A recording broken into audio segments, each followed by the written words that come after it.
Thank you. Thank you so much for watching. Thank you. Have you subscribed? Yes, you. Have you subscribed? You. Yeah, before you go, click. It's free. Click.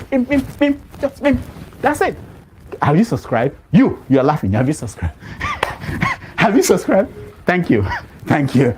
Thank you. Hey, madam. Thank you so much. I can see you. I can see you. We have to get to 100,000 subscribers. This by the end of the year. How are we going to do that if you don't subscribe? Yes, you. Yes, you're about to click off. Why? Have you subscribed? It's free. If you don't, ask your son, ask your daughter how to. Just one click. Thank you. Thank you. I see you. Aha. Thank you very much. Thank you very much. I'll see you tomorrow. And tonight, this gentleman will be making his network television debut. This is his most recent album right here. It's called Spirit of Love. We're very pleased to welcome Majek Feshek.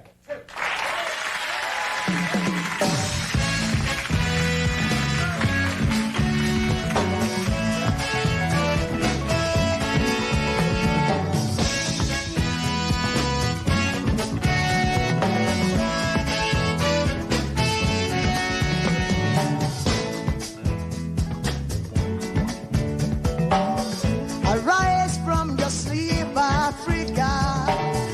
Rise from your sleep, America. There's work to be done, Africa. There's work to be done, America. But if we unite, we will be free. So long, too long, so long, too long. We've been sitting down for so long. We've been fooling around for too long. We've been sitting down for so long. I have not been fooling around for too long. So long, so long, too long, too long, so long, for too long, too long. Hey.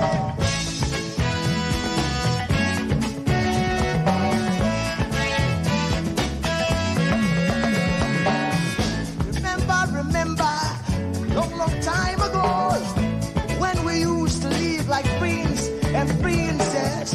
Remember, the pyramid of Egypt, when we used to live like prince and princess.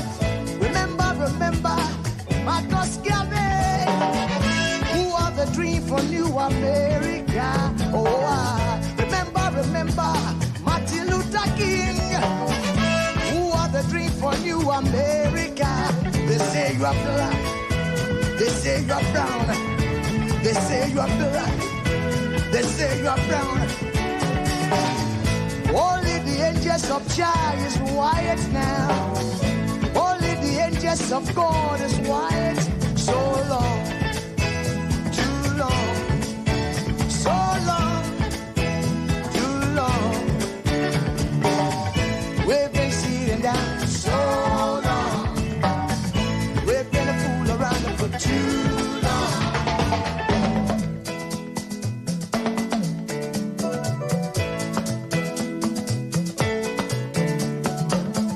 Arise from your sleep, Africa. Arise from your sleep, America. There's work to be done, Africa. So much work to be done, America. But if we unite, hey, we will be free. So long, too long, so long, too long.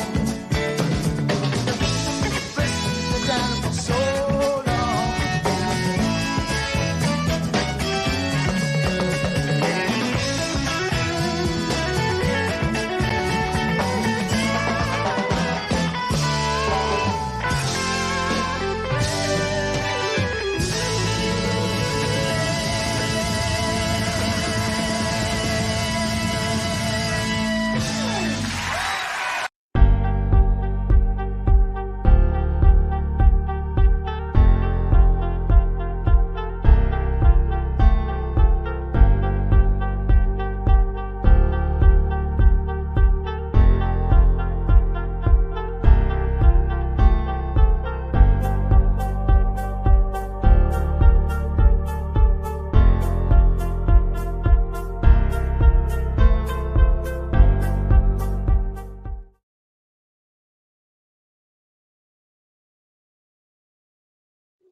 Yeah, good morning, good afternoon, good evening, depending on your geographical location. I am your host, aka Electricity. Thank you for joining me this wonderful day again this evening. I can see some people have already left. Well, my brothers and sisters from another mother that keeps this me going in the comment section. Thank you for that. For joining. For joining the. I will like your comment and just give me 1 second. I'm having a little bit of technical challenge here.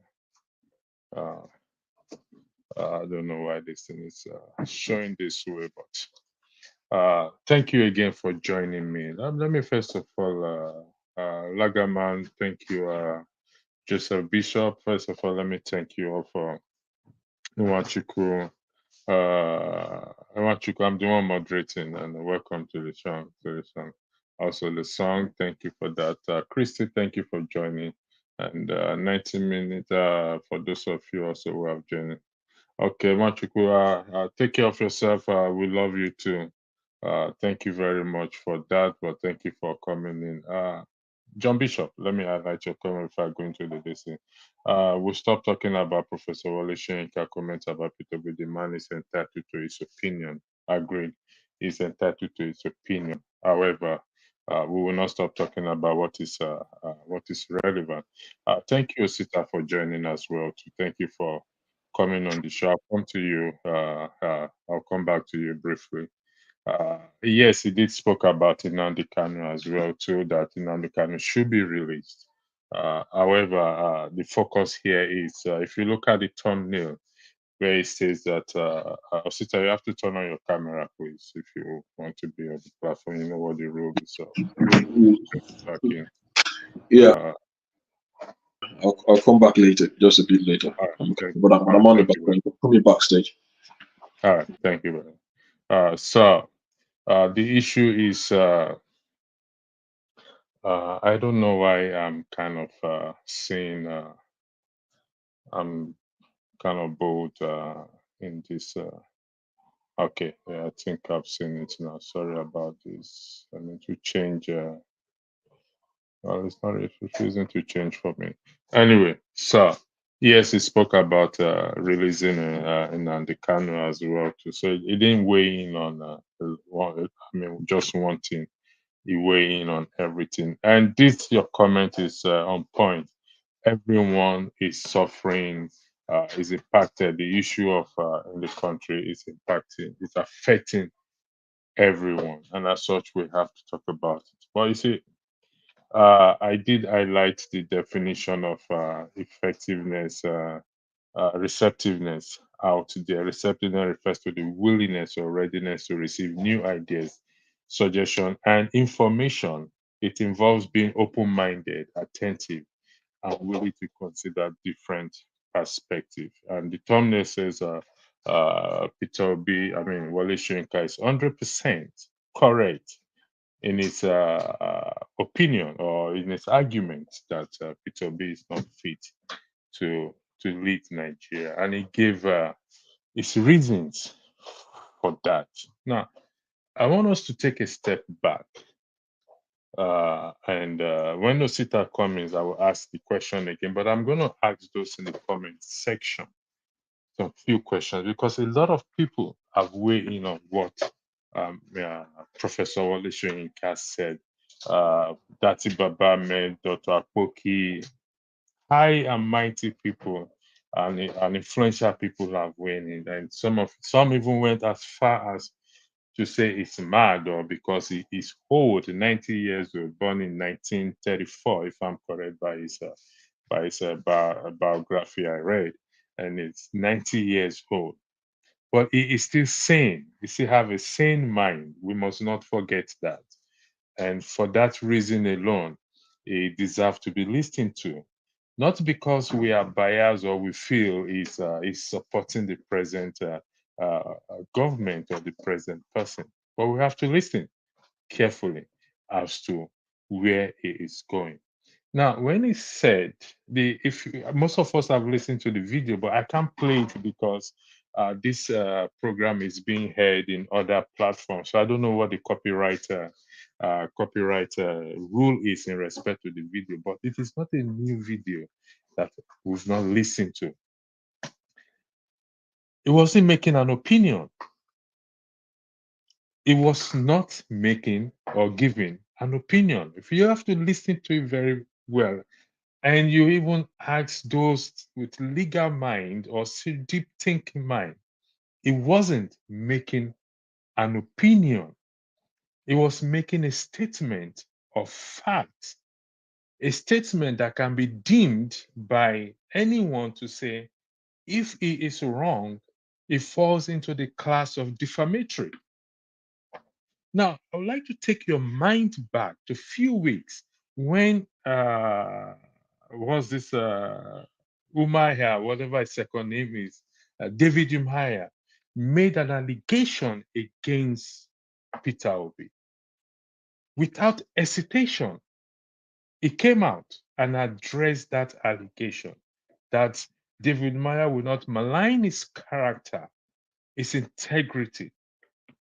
So far, so good. I stand to be corrected. Peter Obi has not come out to weigh in into the matter or the allegation that the professor made. Like I said, I stand to be corrected. I've searched most social media for his response. He has not responded to what? To the allegation, to the claim made by the professor. That's number one. Number two, do we think at this stage right now, with the way things are going, we can elect or get a good leader through the ballot box? That is a question for every one of us to ponder on. Number three, the energy put into the response by the obedient in attacking the professor, if this energy is transferred or put into holding the current government accountable, do we not think it's going to make more sense? Number four, being the leader of the obedient and having this claim on him that he has armies who are willing to lay down their life for the truth, being their leader, if we calls them out and say, you know what, the coastal road that is being done or being carried out, let us go and sit down and block this coastal road to emphasize that there are other major things to be done to fix the country rather than this coastal road. These are the arguments. I listened to the video. I listened to it word for word. I listened to it on this channel, on Sahara TV, on Channels News. We think the man is crazy. No, he's not. We think he hates Peter Obi. No, he's not. He is 90 years old. He's a professor, regardless of his political or who he supports. If we channel this energy that was put into insulting him, even Dati Babamet came out, Dr. Akpoti came out, everybody came out, including Aisha Yusuf. They all weigh in on it and say the man is gone mental. Fair enough. You're entitled to say. But if we take this energy, like I repeat, this frustration we've shown towards this particular man, given to the current situation in the country at the moment, and we channel this energy. Because two broadcasts ago, the question was asked, what is the way forward? Most people said it's a revolution, but they said we cannot have a revolution because we are not in agreement. However, when it comes to the case of Peter Obi, we kind of seems that we are all in agreement.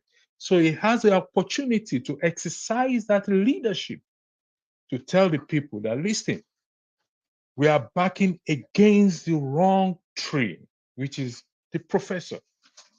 The professor is the wrong tree we are backing against. The tree we are meant to back against is for us to have a strong base, just like we have the 1 million man march prior to the election. As such, the professor made that argument that he is not fit to lead the country. Not that the professor hated him. If you listen very well, the professor said he came to visit him in his office. So there is a relationship between both parties, just the same way there is a relationship between Peter Obi and Atiku. When they had a meeting recently, it wasn't like this. The obedient did not come out to voice their concern or their annoyance to a man who is alleged to be responsible for the importation of generator in the country, and as such, we don't have a constant light. They will ensure that we do not have a constant light. Everybody keep muted. They are waiting for the day that he will announce that him and Atiku, they are now on the same team. I want us to reason this and look at to be receptive to other people's view and opinion. It is very important. Kenneth, thank you for joining. Thank you. Welcome. Yeah. How are you? I'm good. Good evening. Yeah. Hope you're having a good evening where you are. Yeah. So, Kenneth, thanks for joining. I will go to comment section later. Let me go to comment section for 1 second. Somebody say, "Oh Lord, NEPA." Christine, I think Christine is joining from Nigeria. I think the NEPA must have seized the light on him. Christine, sorry about that. Augustine, thank you for joining. Thank you all for joining. Thank you very much. Somebody Chuku said what Shoyinka is doing is politics and programming. They want to run down Obi's credibility. That's how they run down good luck, Ebele Chuku. We weren't able to pick in there. Let me say this in respect to this comment. You cannot run down a man's credibility except the man himself decide to run down his credibility. It is impossible. I don't know why this thing is showing my face like this. I'm trying to, hold on. I don't know why this thing is showing. Sorry about this, gentlemen. I just am trying to, I think this is better. Yeah, I think this is better. I don't know why I'm kind of bored. Sorry, sometimes get used to this. Now, Kenneth, Osita, you were here first. So I'm going to start with you, then I'll go to Kenneth. I know you went to the backstage, then I'll go to Augustine. Osita, the issue is, Kenneth left. Okay. Okay. He went backstage. Osita. Yeah. You watched the video, I believe. Yes, of course. It's to a point. Yeah. Yeah. To a point. Was he making an opinion or he was making a statement of fact? And first of all, I want to say thank you because I didn't get an opportunity to actually chip into this. Okay. Sorry, I thought you were here last week Saturday. No, I was here. I came late. They were already done with their submissions. I want to say this, and it's my opinion. Okay. I don't know if any of you remember back in the days when Wole Soyinka used to chairman for the Bola Ahmed Tinubu colloquiums. Is anyone here aware of that? No, I'm not. Why I brought that up is in that colloquium he said that Bola Ahmed Tinubu's wife, in one of his colloquiums, when he was giving a testament of their relationship, Bola Ahmed Tinubu's wife supplied him, or gifted him pots because he was entering a new house after his house was torn down, and he lived on exile, had to come back to Nigeria. Why did I bring out that point? Many people, even many Obedients, are not aware, especially people who are even not from the southwestern origin, are not aware the depth of relationship between Wole Soyinka and the man Bola Ahmed Tinubu. No, I think people are aware that they have a personal relationship. No, people are not aware of how personal their relationship is.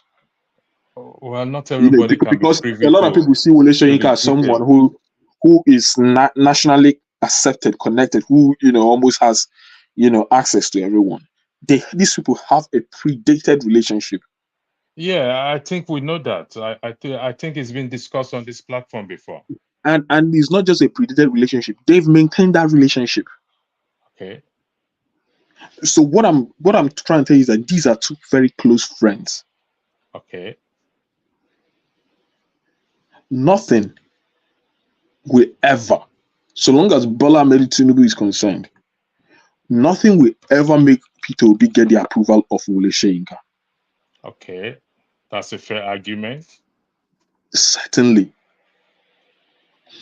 And for Wole Soyinka to have even, there are certain things he said that didn't sound right. And a lot of people have already given, their opinion about. Can you highlight the things? First of all, he said that the man, when Obi came to visit, that he couldn't have stopped him from visiting him. He had to give an open door. That's him just saying, that's a way, that statement alone shows you that. Please, I would like to reframe that statement you just made. He said he could have stopped him from coming, but he allowed his door open for him to come in. Thank you for putting it well. Because that is the same thing I wanted to talk about. Benya, go first. So that, look at that statement. Okay. His meeting with him was already from a place of reluctance. Oh, this individual, I don't like you. Oh, this individual. And this made me very sad for Obi. Do you know why? Who advised him to have gone to meet the man? Let me ask you this. I'll ask you this. Remember my argument. My argument is the energy that we put, obedience put. Electricity. I'll come back to your energy, and I'll come back and answer that. I remember this thing. That's the ending part, and I'll answer that. For me, if people are clairvoyant, or if certain things are to be pre-revealed, if I were an advisor, or if I had the slightest idea of the level of dislikeness that that is preconceived already by Wole Soyinka, I never would have paid him that visit. He wasn't the only one who Obi paid a visit. Obi had the same. Remember that the same thing happened between the Obedients and Fela's son. What's the name of the man? Femi Kuti. Obi went and visited the man. Did you see how that finally happened? All that went away. It happened, and that is what should happen between gentlemen. If we have a misunderstanding, we come in. But this man is as if, he's still living in regrets of, why did he even allow Obi to come in? He went to an extent and said, that Obi had control of his mob, of the Obedience, that he saw him bring out his phone and gave an instruction. My brother, is that possible? Has Obi ever given me an instruction from his mobile phone? Do you understand that is an allegation that can be deemed as defamatory? Do you agree with me on that? Against myself or against Wole Soyinka? No. Against Peter Obi, not against you. Against Peter Obi as an allegation against him. Yeah. Wole Soyinka alleged against Peter Obi. Alleged against. Do you know that is an allegation against him? Well, I don't know how far that can be proved in the court of law. No, You know, Can I come in here? I doubt if Obi wants to, or anybody want to go on that terrain. Anyway, but my whole point is this. Osita, hold on. Do we agree that that is an allegation? Of course, it's a clear allegation. Serious one. Not I beg to differ. That's not an allegation, it's an opinion. Please, let's not mix words. If you interject again, I'm going to take you out of this. No, do whatever you want. I'm just correcting you. Do not interject. Be respectful. I'm just correcting you. No, just be respectful. See, whatever we want to say about it, whether from the legal perspective or from the a civil perspective, what I'm saying is that for him, I don't know whether he was functioning from another reality altogether. To have, because the man is speaking from a place of conviction. Actually, he actually believed. You are 100% right. It was this for some reason. This man, conviction. Thank you for that. Actually believes that Obi can, maybe bring out his phone and tell people, okay, like this, and people will actually do that. I mean, I think he's even arrogated more power, influence on Obi than he should. Because I don't think anybody's able to do that.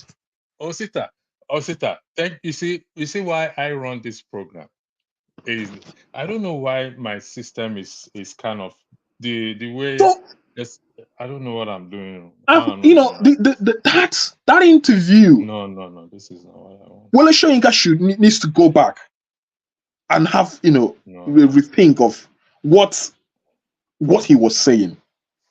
But I can clearly say this. I know one thing for sure. He has a preconceived dislikeness for Peter Obi. Number two is that obviously he has shown that even he has a prize. And his prize is Bola Ahmed Tinubu. Number three, the man, I think he's almost sacrificing. He's sad for the stature of his achievement, the stature of honorary which he carries. For him to be sacrificing that. I mean, it could have been better for him to just say, I do not wish to comment. There are certain things you should be matured enough not to comment about. Okay. Osita. So I'll yield the floor for other people. Thank you very much. But before you go, Osita, the man made okay, let me come to it, Kenneth. Based on what Osita said, the man made a very I don't know whether I use conviction allegation against Peter Obi, which if we look at it very well and we ask legal mind, they can argue and say this constitutes as defamation of character. Do you agree on that? I will come in this way. Okay, go ahead. Oster, I think you're coming from a very good point. From a very good angle. The issue here is, I think, Obi, why I'm hearing myself is echoing back to me. I'll off my mic. Okay. So I think Peter Obi gave Wole Soyinka much relevance than it is needed. Wole Soyinka, when he came out just before the election and criticized Peter Obi, what I expected from Peter Obi to do was to ignore Wole Soyinka. Wole Soyinka is nobody. He has no followers. Okay. What I mean by being nobody is he has no influence over the election, whether you like it or not. Wole Soyinka has no, political relevance when it comes to Nigeria. It is true that Tinubu is his friend. It is true that he has sworn never to go against his friend that bought a frying pan and rice for him when he came out from the prison. So because of the frying pan and the rice, he will never criticize his friend wherever his friend purpose is where he will support. For example, when Goodluck Jonathan was the president, the same Wole Soyinka laid a protest against Goodluck Jonathan. They even made what they call it, fake casket, print pictures of Goodluck Jonathan, stick it on the casket, and we're on the street with it, campaigning against Jonathan. And I think that was the cause of the depression that Jonathan's mom had, and from that depression, he gave up. He gave up.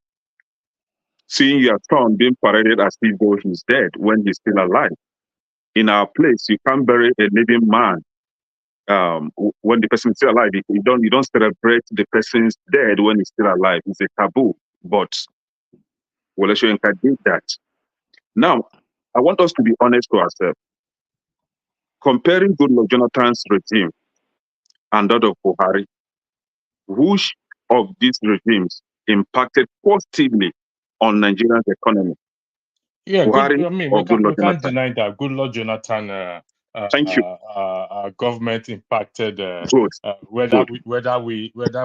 we say it's good or it's too good, but it's Now, regime. Wole Soyinka was able to lay protest against Goodluck Jonathan. Now we are not even asking him, why didn't you lead a protest against Buhari? But why didn't you just speak against Buhari's style of leadership? He never criticized Buhari. That's to show you that Wole Soyinka is biased in his opinion. Sorry for interjecting. Do you need Nigeria needs a true leader right now? I mean, when I mean right now, I mean this very moment. Do you agree on that? That Nigeria needs what? A true leader right now. A true leader, of course. Yeah. that is why we're here. Do you also agree that Peter Obi represents that true leader? Exactly. And you agree with me also that in the context of present, what is happening, the woto, let me put it that way, that is going on, that is affecting people in Nigeria today, it has to be taken from a different perspective, different angle. Can you describe the perspective? In the sense that can you be more elaborate? Not a gentlemanly way we solve this problem that we are facing right now. Exactly. And if you had listened to my comment on this platform last time, just before the election, I was criticizing Obi for being so gentle. See, we don't, in as much as we need good leaders in Nigeria, I don't think a gentle-hearted person can take up the power from these people. The people that you are dealing with are very rascal. They are like, I don't know how to describe people. These people, I find it very difficult to get a word for them. But it's like trying to confront an armed robber with a gun when you are empty-handed, right? So you have to be very mean as well. Now, Soyinka could not criticize Buhari. He could not criticize Tinubu, but he's always quick to speak against Obi. And I ask, is Obi the president of that country now? Is Obi that is piloting the affairs of the country? Why? Obi has been able to garner a lot of support, which the country needs. Now, country needs. Now, to round it up, it now shows that Wole Soyinka one is biased against Obi. Wole Soyinka's opinion is just his opinion, not a fact. So, being that is his opinion, that doesn't mean that Peter Obi is not fit to be the president. We, the youth, or I don't even know, I call myself youth. We, the youth, we have already chosen Peter Obi to be the best among all of them. If you are not to represent us. What are you classing? Can I come in here? Sure. Now, I first want to differ with two of you. The fact that he's a gentleman, look, the person who can lead Nigeria to prosperity please put me on backstage, please. Be a gentleman. That's the first thing I want to say. If Obi was not gentle and loving, he will not have this support. I remember when I see some movies or some things like that, if somebody who is very hard takes over power, they will say he took power with the sword. But if somebody who is gentle takes over power, you cannot castigate here, maybe he used force or anything. The way Obi is the best. I love the way he even partner with Dati. Dati seems very hard. Obi seems very soft. It's like that thing we see in the Igbo land. You beat with the right hand, you drag the child closer with the left hand. So for me, I think Obi's way of doing things first, being a gentleman, is very correct. That's the first thing I wanted to talk about this. Okay, hold on 1 second. Austin, in the last, not the last broadcast, I can't remember. I think KJ was in the last broadcast, so KJ will remember. A question was posed by one of my sister. I think she's a female, in the comment section, that we all know the problem. What is the way forward? And everyone said it's a revolution. KJ, you remember that day? But KJ, I remember you saying that yes, it's revolution, but we are not one. We can't achieve this because we are separated. We are not one. But when it comes to matter of Peter Obi, we seem to have one voice. So why can't this is where I am going. Listen, Shoyinka is not my issue. Peter Obi is not. I acknowledge that. That's why I said you cannot destroy a man's credibility except the man decide to destroy his own credibility by himself. And that is the second point I want to talk about. Okay, so but with this one voice that we have, that we can tap into, and this energy that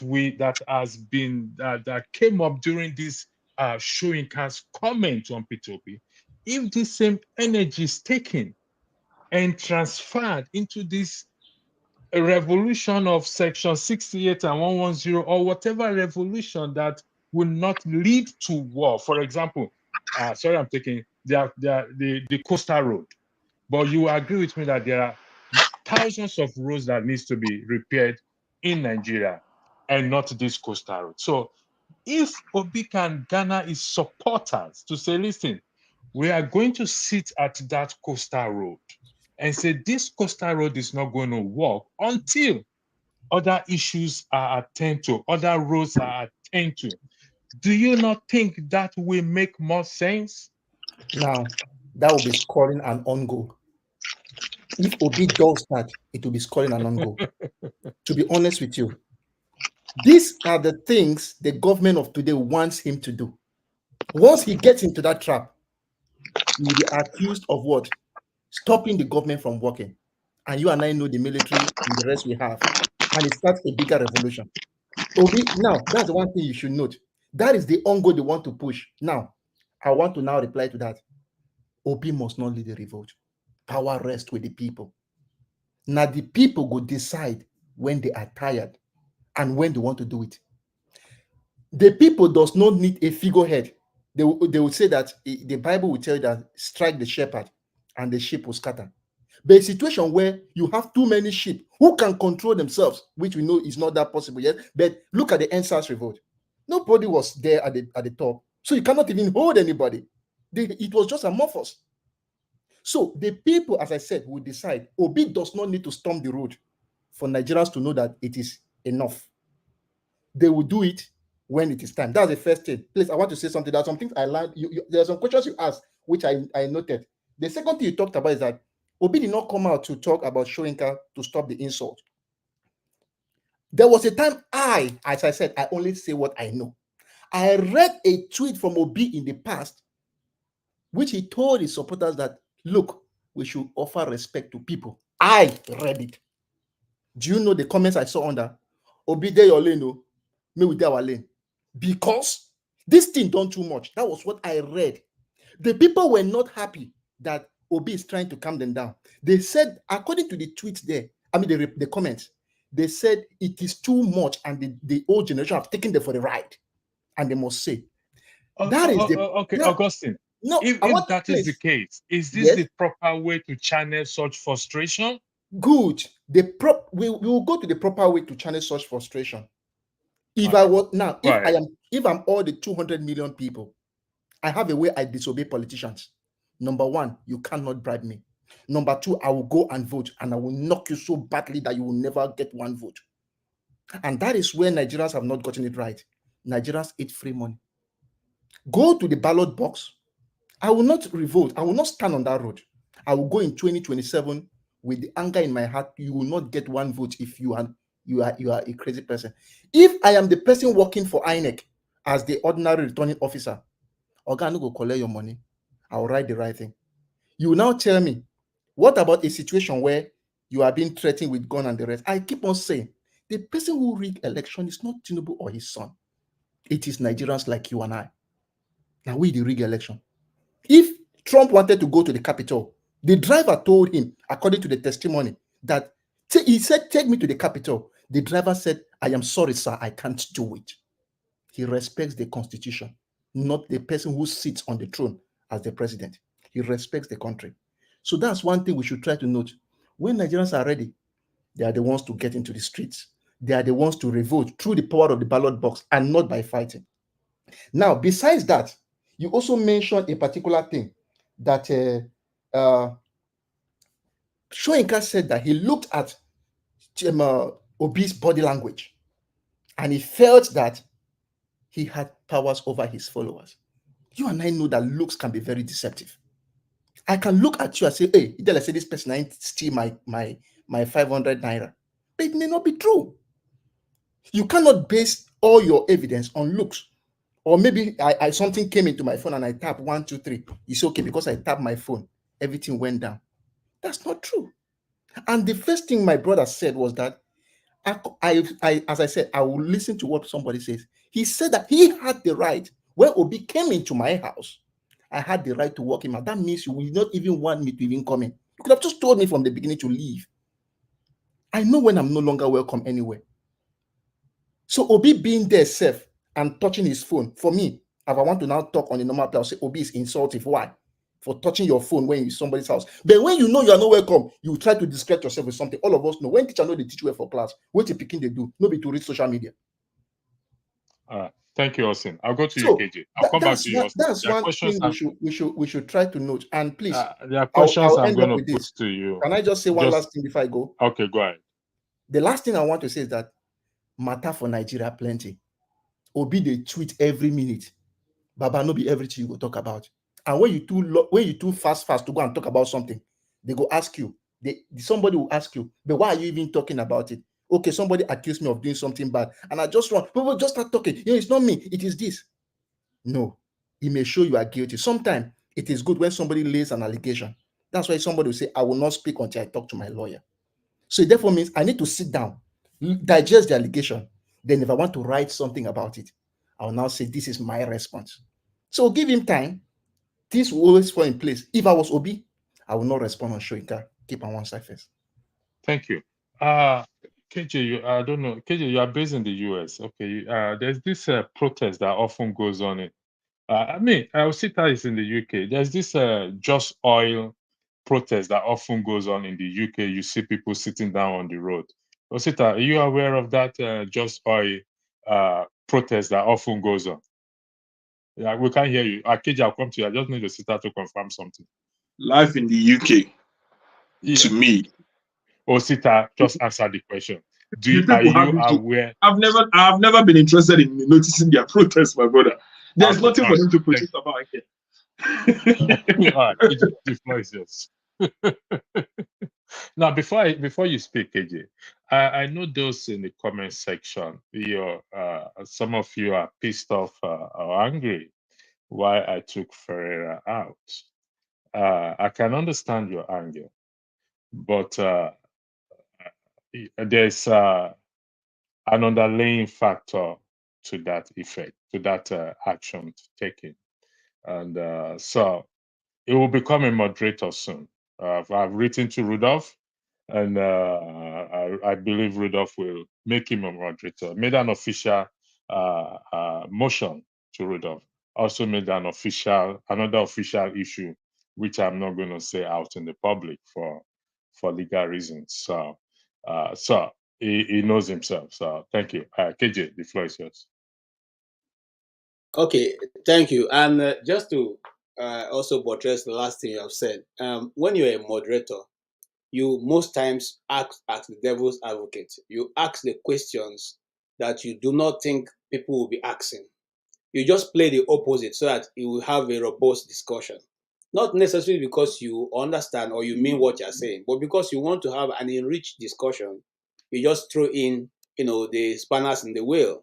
And not the way forefather does it, but the way you do it is moderate. You ask so that some people can now air out, and think, deeper to bring out something that is worthy to be listened to. So let's understand how these things work. Let's not make it look as if once somebody is asking a question you don't agree with, it means that the person is against the individual. No, it's not. And a guy here already on the comment has already said one of the things I want to say. Peter Obi earlier when this West Coast road was meted, he made a very clear statement on it. He said that if left to him, even if you wanted to do a West Coast road, East Coast road, or whatever you call it, South Coast road, that you should have used the old road that's already there. Taking away, do you know how many people that have been dislodged, from their daily bread in Lagos there just by destroying that thing? And recently, I read also that Gambia have offered a man, a very large variety of, coastline for him to come and start his business. you know. And then somebody was saying, why does he need to go to Gambia now? Why not go to Ebonyi State and go and use the river there to do this? These are the mundane things we discuss sometimes, that we forget the national question. We forget what is gathering us together. We forget that, no finger makes it all. Even the small thumb has to the whole you being able to have a grip of whatever you're holding with your arm. So sometimes we as individuals, because of our personal idiosyncrasy sometimes, or even from where we come, we tend to play down on the national question, the national interest, which is the first of all should be the uniting factor, and begin to canvas for individual, and then first of all canvas for regional. Then when we get to the region, we begin to canvas for individual interest, which makes it even worse. And that is why we are continuous to go around the circle. Now, the issue of why Obi, and that's the question. This man he didn't even come second. He didn't come third. I mean, he came a distant third. That's what the Nigerian media used to say, a distant third. So, but why has he continuously to generate news even beyond the president of Nigeria? Why has he so continuously to generate unwanted crowd? I mean, he goes to a place and the whole community comes out to meet with him. It's not because does he have the money to pay them? Okay, I'm not an Obi fan, and I've said my reason many times here why I don't think I was going to vote for Shore anyway. If I was going to vote, why did I say that? I said in the first place, you see, look, and when he was there, I asked the same question I've said here, because I realized something in this world. If you fail an exam before, when you want to retake that paper, you go back to your old question papers. You start from there. You look at what you didn't write properly. You review it. Okay. You then develop a different strategy. You can sometimes even come with acronyms, so that you know that this abbreviation gives you straight answer. So once you just scribble that that thing by the side of the paper, you know what each word means. And I asked, have you all gone to sit down and review why it didn't work this time? Because those who grabbed it, who snatched it, who ran with it, are still in government. And they're going to repeat the same thing, if not worse. The only way you can deal with such a situation is to get ready to also do, if you cannot rescue the pig without getting to the muddy water. Okay? So now, why are some after the election, so obedient people not well satisfied, and why would they, KJ, in fact, KJ, yes, sorry I'm for sorry, let me say this, and I'll give I'll stop so I can hear your question. Peter Obi once said, people are saying that he wanted to control the obedient people, and they reminded him, Oga, well, you know, be saying that because of you will come, will not come because of you. we within our lane. We only see say you can be the vehicle to take us where we're going. So don't overplay your hand. And I understand it. You can't control them. You can't. I mean, are they even being, are they being, are they disturbing group? They're not a disturbing group. Most of the people in obedient family are educated people, enlightened people, who some of them are, they are well enlightened in whichever aspect of life you may look at it. So how can you even say, is it, some of the people will see on screen that will have time to go and begin to chase people in the street? No.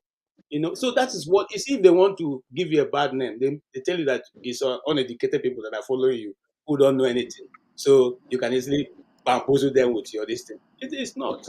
I hear your question, sir. KJ, Yes, sir. You listen to the question I asked Kenneth. There is no denial that, but the issue now is based on that last discussion we had, the energy that is being channeled into this attacking this individual, whether at the moment is showing that the energy being used, channel, if we channel this energy given to what is on the ground in the country now, do you not think it's going to be more beneficiary? Yeah, but I agree with you. But can I just use a small analogy? If you used to watch those days when they used to do wrestling, okay, WWF wrestling, when Yeah, they are doing yeah. team, okay, the tag team, if they are 3 or 4, what the person that's strongest, the whole people will gather and take him out. Those ones they do that by throwing out. You see that Last everybody man is standing. yes, they're fighting to throw that strong man out. Once they throw them out, then the rest of them will come and say, okay, we can now face ourselves because we are equal. That's what is happening here. All energy is gathered to make sure that Obi is castigated and there is, they make sure that he's not able to run. But I agree with your statement. If we can, if they even look, a good government will even say, look, Obi, come, look, you have good ideas. We can work together. I'm not saying come be a member of our party. If you see, let me tell you something. Those days when we were growing up, there was one jeans I used to wear in Nigeria then, it's called Crazy Horse. When Crazy Horse used to rain, I didn't have one pair. I was still buying Amos, until I went to my friend's house and he brought the Crazy Horse out in a brown one. I looked at it and said, wow. So that can be this thing like, oh boy, how manage? You say, if you go this part of the market, you will see this one. It's not everywhere. So you learn as you go on. That's what I'm trying to say. You learn. You cannot say, okay, I've won, I can do anything I want, and then you go and repair the third mainland bridge. You go to Lagos and you are taking praise. You say you can now boast. Boast of what? Boast of a road you rehabilitated or something? You see, this is where our government have continuously missed it. Okay, if they can come together, if they can even ask to be okay, please give us your templates. Don't give us everything. Just on education, what do you think we should do? There's But nothing. I think he has laid that down already. I don't think that is his template is hidden. The only thing is, are they going to work on it? Which is no. His templates are not hidden. I You don't think that is hidden. It's electricity. not hidden.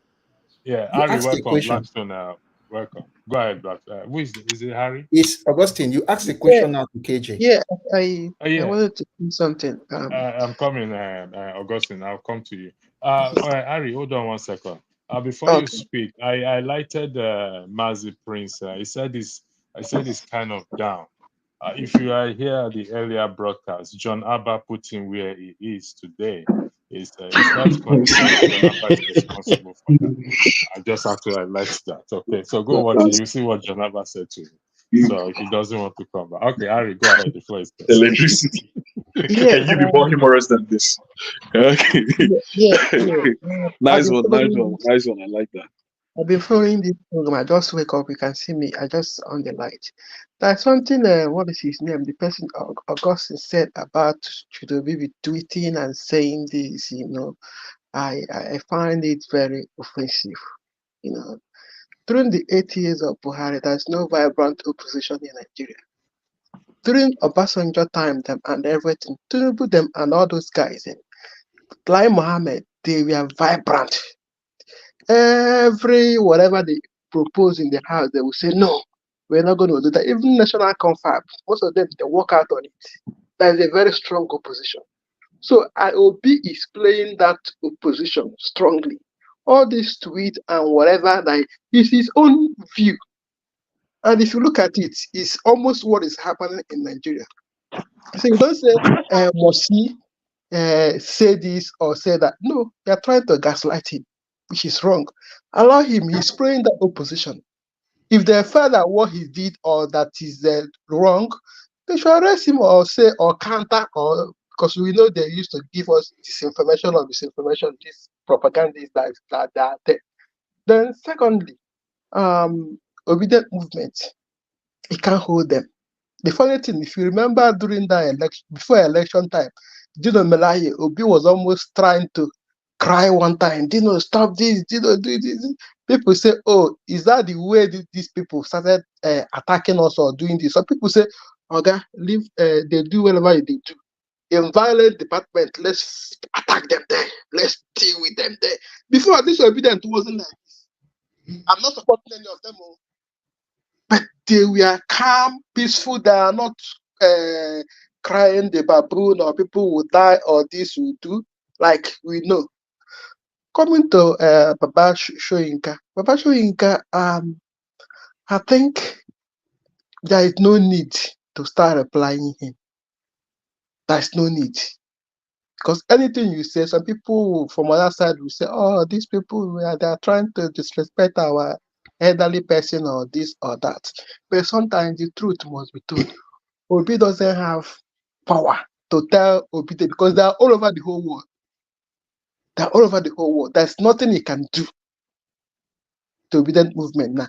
And if you listen to what Peter Fayoshe said, he said, these people that are multiplying. Some people that is rich last year now that lost their job, they are members of obedient now. They just want a change in government.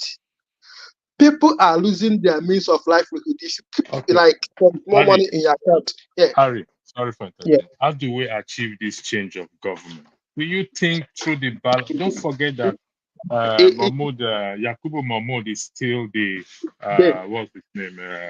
INEC chairman. And the president has the sole power to appoint an INEC chairman. He's already there. Do you think we can achieve this change of government through the ballot box? No, we can't. We cannot. You guys don't know where I'm coming from. It's not possible. We cannot achieve. We cannot achieve it through the ballot box. It's not possible. We can. We can. We can. We will. But tell us how. But there is a but. Okay. Which is what I've always said. People are thinking of 2027. I'm thinking of 2031. Good. You people are thinking of 2027. Osita, 2031 with this suffering that is on ground. You're an evil man. My brother. No. No,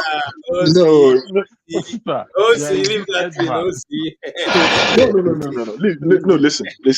Let me give you the reason why I'm thinking. Harry, let's listen to this. I'll come back to you, Harry. Should I continue or you want to hand? Continue. No, go ahead. I'll come back to Harry. Good. Look at the reason. The reason is this.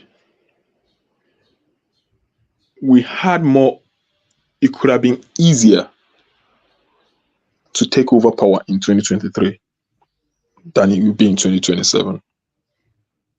And the reason is simple. Tinubu is become incumbent. It was easier to move power away from the APC in 2023. And without, sounding like without sounding contradictory to our ideas, Tinubu's policies, the result that it have been yielded have not been great. But the policies cannot absolutely be faulted. Let me tell you why. I went to, who knows this Aboki FX? Yeah. When you go there, you see how almost aligned the parallel market, the CBN rate is with the black market. I don't know if anyone has noticed it. Although the rates are still very high. It's just small. Okay? Also, none of us here would say, although there has been a lot of hardship due to the removal of subsidy and the way it was removed, we all also know that at some point subsidy had to go, and it was not a question of when and how. In the eyes of certain people, Tinubu is way better a leader, better in command than Buhari could have been. Now he's an incumbent. It would take heaven and earth to come together to remove him. That does not make it impossible. Another reason is this. Obi, unfortunately, is someone who is from the southeast. Power doesn't easily come from that place.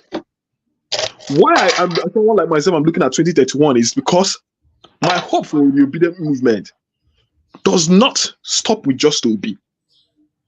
It should be something that even from now, we're already thinking, this man who is Peter Obi, look at his age. Look at the spectrum or the structure of Nigerian politics. If we are not able to get him in 2027 to go in, does that mean that we'll now entirely give up? No. What about 2031? Who is it that we are already in our mindset, narrowing our microscope towards from the north? Who is the person who has the same ideology as us? The obedient movement should not be something that is just limited to Peter Obi. It should be something that we're able to transfer to anybody who is able, who has the capacity to give us the good governance, the future that we're looking for. So, and there's something Peter Obi says, which makes me to believe that maybe the man also has an idea, and which he tells you that he's not desperate to be president, he's desperate to see Nigeria work. He always says that the race we are running is not a short race, it's a long one. Electricity, can I come in quickly before I start to drive? Okay. So I'll just finish. So for that reason, yes, I believe we can achieve it through the ballot. But will it be the ballot of 2027? That I cannot tell you for sure. But if we continue like this, something we give in. It will only be a question of when. All right. So I don't know. I'll add something to what he said. Ari, hold on, Augustine, hold on. Ari, I took the mic off. Osita, you said 2031. See, how much, I know. Osita, hold on. How much is a bag of rice right now? My brother, you think I'm oblivious of that fact? But it still doesn't change. It's almost 70,000 naira, I think. No, Osita, you are not even current. So that means you're oblivious. Bag of rice is over 80,000 naira now. How much is it? Doctor, let me say one thing before I go. Let me say one thing. You cannot remove these guys through ballot paper. It's not possible in Nigeria. Read then Carlos what he said about judiciary, how they are putting their friends, their family. They've checkmated everybody. Hold on, pick to Alaska and check up. You cannot win them. It's not possible. So the main thing is that Nigerians are ready to go to the street and say, we will die here, everybody. And we should know it's not possible. If they start now, they will start gaslighting people. People, this is our tribe. Nigeria, it will not work. Let me tell you the truth. Let's tell ourselves the gospel truth. Cannot. To be honest with you, to be honest with you, it will walk through the ballot box. Now, why I say don't tell me you started losing with electricity. Hold on 1 second. Let me give you Olumide the floor. Olumide said, I'll come back to you. Olumide, go ahead. I'll give you something. You were here before you stepped out. So thank you for the opportunity. I just want to sorry, Blackstone, I'll come to you. Apologies for that. So I just want to weigh in on 2-3 key points. First is the point raised by Augustine. So Augustine, please, stop giving the people in government a reason to not be responsible, a reason for them to get away with murder. Please, stop blaming the average man on the street. The 2015 that you used to make your example and analogy is a long time from 2022 when the last election took place. Actually, 7-8 years. The people were ready. They dug up the PVC. They did everything that they needed to do. You can never get 100% record all through, but a large majority were ready. But the custodian of the process, the government agencies failed them. INEC failed them. The police law enforcement agency looked the other way while they were perpetrating the acts. The people that were bribed had people inside INEC who were enabling them. Even if the ordinary man that they bribed refused, the people inside INEC are ready to change figures. What Nigerians should be crying for now is, number one, Mahmoud should be gone. Regardless of who Tinubu appoints again, they must use every tool of transparency available to INEC to making sure that every electioneering at every level of governance is transparent, free and fair. You understand? Even if there are errors or mistakes or fraud somewhere, they should be negligible. Even in the United States, there's still a measure of fraud or error, but they are very negligible. They don't really affect the outcome of the How election do at we the end do of the that day. then? So they almost got it right, but somebody decided to turn up the beavers. We know where all this came from. Yes. You understand? That we almost got it right. They had a fail-proof Olumide, sorry for system. You interjecting. understand? You said, sorry, you said They they didn't turn up almost the got it beavers. right, or it's a calculated effort. I'm a little bit confused. Who It's almost got it it was right, it or it's was a a calculated effort? INEC almost got it right. Mahmoud came out to the Olumide, whole a lot of world people will stone you months. for this statement you just said. Listen, Don't let to listen, be them listen, come after you. No, listen, really, listen, he's listen. Let's be honest. They Go almost ahead, got it Olumide. right, but at some point during the collating of the results or transmission of the result, somebody decided to pull the trigger on the beavers or the IRA or whatever. And is the man responsible for it? There are allegations, maybe, and these allegations should be investigated. This is nothing but economic treason against the country, economic sabotage, 300 to 400 billion naira. This somebody should be held. He should lose his job. You understand? And somebody else should come in that can do the job. You understand? So see. Oh, listen, God, yeah, which time you come out for wait. You Nigeria? You can don't laugh. take. Wait, You wait, don't wait. take. Let's No, laugh. what you are Continue saying is to the think truth. American See, this shit here. let's laugh. If they are not ready to do the job, I agree.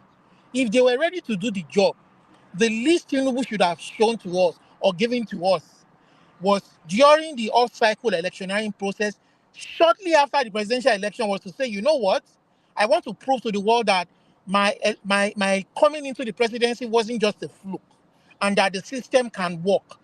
And he should have proved that to us, but they didn't prove it.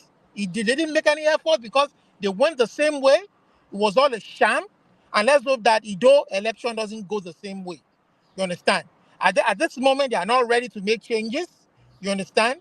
That is why people like us clamoring for our own Yoruba country where things can work. Because and Biafra, the Igbo people clamoring for their own nation where they can see things begin to work. Because see, this electioneering process is a process of accountability.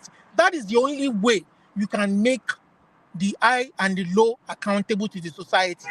That is the only way somebody like Wike cannot come and brag and tell you that in the next election cycle, he is sure that it is he who will carry the day.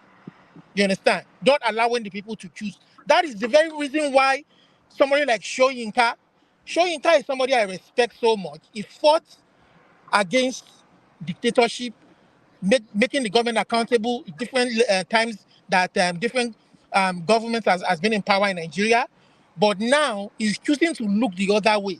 When it was very, very clear that in the last presidential election, it was nothing but a sham and failed every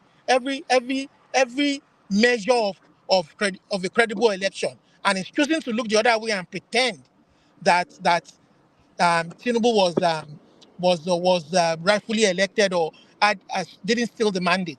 That is fine. Even the fake judiciary made him president. made it legal for him, but Shoyinka, like he had every right during those bad days of governance. The obedience have a right to speak out too. As long as every man has a right to speak out, democracy is all about criticism. Democracy can be very fierce. You can look for every critical situation or moment to bring your opponent down. You can look at their personal lifestyle, you can look at their love life, you can look at their work life. But as long as you're not threatening their existence, you're not threatening their life, they're not making any threat to their right to live as human beings. You understand? So Shoyinka should leave the Olu- obedience alone. Let them be critical of the Can I government. Let them make the government can I just accountable. drop one thing because I wanted Olumide, to leave now? thank you. You said a lot of things that I don't think many people will agree with you in terms of having trust with INEC and somebody. Sorry, I'll come back to you, Olumide. Awibun, you are in the backstage. Except if you're joining from, are you joining from Nigeria, Africa? Where are you joining from? I can see your comment in the private sector, private chat. Where are you joining from? You say you are in the dark. You are not in the dark. There's no light where you are. But where are you joining from, please? I'll bring you in. Where can you tell me where you're joining from, please? Thank you, Electricity. You should know me. This is Vine Maxwell. I'm a Ghanaian. No, my mom Oh, is the from vast Abia master State. that is rearing the We know cows Max and this now. thing. Homeboy. Okay, I sorry, you're in lost. Ghana. Okay. We have Uh, electricity. We have a general light out okay, all over no, my I area understand. here. I understand. Yeah, so I All am right, in the farm, you and are that in. is the reason why. No problem. Yeah, you're welcome. I didn't know you by name, but I know you by your face. The issue on ground here is, let's be realistic. I think most of us are in touch with things happening back at home. As of today, uh, uh, uh, it's like a burger. I don't know how they describe it. I don't know what sort of burger is it. It's costing 650 naira. Now, a mother cannot even buy that burger for the child. Say, rather than me buying you this burger, this money is enough to buy okra and pepper, and we can make small soup that will go for 2 or 3 days. That is the reality on ground. And Osita is saying 2031, that not 2027. That is suicidal. Do you know what will happen to people? And that is why I'm running this broadcast. That this energy, the amount of energy that has been invented or put into insulting is 90-year-old man because he doesn't like your preferred candidate. And what is happening is affecting everyone. Can we not channel this energy rightly? KJ, before I come to you, I'll give a Blackstone. Can Because I you've just say spoken something before. because I wanted to leave? Hold on, Austin. Austin. Blackstone has been patient. Blackstone. And then I'll come to go on Blackstone before it's yours. Thank you, Electricity, and good day to everybody. Anyway, there have been so many perspective or different ways people are approaching this issue of Nigeria. Only media we know it's always on one direction. Beavers and the switching up of beavers and so on and so forth, you know. But the issue not excuse me, the issue is not, we're not talking about what has happened anyway. We know what happened, and the most important thing now is how we can fight that what happened will not repeat himself in 2027. And from what I'm saying is that there are some things that they should put into place, right? First and foremost is to amend the electoral law that give a loophole for INEC to manipulate election results or make INEC to decide at the last minute what do we use, or how do we use to collate and do all those things. That issue should be cleared in the electoral law.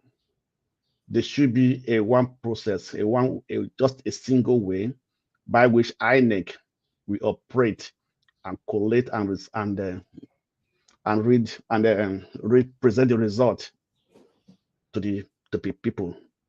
When that is not put in place, what happened in last election will also repeat itself again, because INEC will come up and say, still change the goalpost at the 90 minutes of the game and say, this is how we are going to do our thing. That is one point. The second thing is this, right? We are talking about 2027. I believe that when there's a massive, or what is that? When we know actually who we actually voted for, right? When there's a massive support, it is very difficult for EDEC to be able to change, to change the result, right? You know that some of the state, it was not possible for them to change the whole result, because the difference was so clear, it was so huge that no matter how you did dot and add to this one, it will not match up. That was there. So if we know who we are voting for and we massively voted for that person, for that candidate, it will be difficult for INEC to come and try to manipulate the result. The actual result will still come out. That person will still win because there's a greater margin of difference between that person and the next one. That's another thing too, because we Nigerians, actually in every country, it's very difficult for you to have a clear winner with the huge margin between candidates. We see this in foreign countries, in abroad, also in Nigeria, in every election where there are more than 2 candidates and it's very, very difficult to have that clear demarcation of maybe 20% or 30% differences in the result, right? So talking about the obedient group, I will say that obedient movement is 2.0 of NSAS. I will say NSAS was 1.0. Obedient is 2.0. They have realized that if they go forceful, they will be suppressed. So how do we fight our way? We have to use the social media. In fact, obedient movement is shaking Tinubu government. They are all afraid of them. We don't know who they are. We don't see their faces. But once they concentrate on issue, they take it to the extreme. They fight it. They treat. And the government are seeing all their tweets. They don't know what they are doing. And people are responding to them, feeling them, what they are doing. So I think it has a huge effect on what is happening in Nigeria. In every facet of Nigeria, the government and everything, the effect of the obedient movement is having a tremendous effect on the decisions of the government. How Blackstone? I'm a bit confused. Okay, let me tell you one thing. So You know that Tinubu sometimes have reversed some of his decision because of the Which one? The levy. The levy. Which one? The levy was the house that came together and said the house that came, the house How came did they know? together. How did the house come together? Who started the? So you don't know the house just came together. No, it was the pressure from the citizens, from the people. They have cannot just wake up and say and come together and say they want to just make a law and reverse and say, okay, we want to debate this. The pressure has been there. So it is from the people. You understand me? The house cannot just wake up. The so-called corrupt house, members of the house, you come and say, oh, want to reverse this thing. The ministers was being heated here and there. You know, so some of these are happening. It's an effect. on the people. You know, sometimes they come to the public and say, the way people are talking, and the citizens we are listening to you. It's not because they just want to listen, because people are talking. Every like in Nigeria, almost everybody's obedient movement anyway. Almost everybody, because these are the people that are actually fighting. You understand me? You know, Blackstone. With these things needs to be transformed. You see, this energy. This is why we're here today. This energy needs to be transformed ASAP. Yeah, I agree with you. But before it can be transformed, you have to have a strategy. You can't just hit the street like that, because how long are we going? Yes, wait. Can I say something and go? Okay. Blackstone, Harry, I'll come to you. I know a lot of people have been giving that to me about you. That I'll give you your time back, Harry. Austin wants to leave. Austin. No, Austin, hold on. Please, I want to go somewhere. It's almost dark, and I don't like talking at night. I want to go out of my house. I'll give you just 2 minutes. Is that okay? I will even take one. Okay, 1 minute. All right, thank you. So one thing I wanted to say is that I'll go with Blackstone. Presently, as I'm talking to you, there is a group that is looking at the loopholes of the Electoral Act. I think they gave their first recommendation about the Electoral Act recently. I saw it on Arise TV. So they just want to find out where the laws are ambiguous and close that option. Secondly, to be honest with you, going physical on the government, I will not advise it. But using the pen is very powerful. What you write about somebody matters.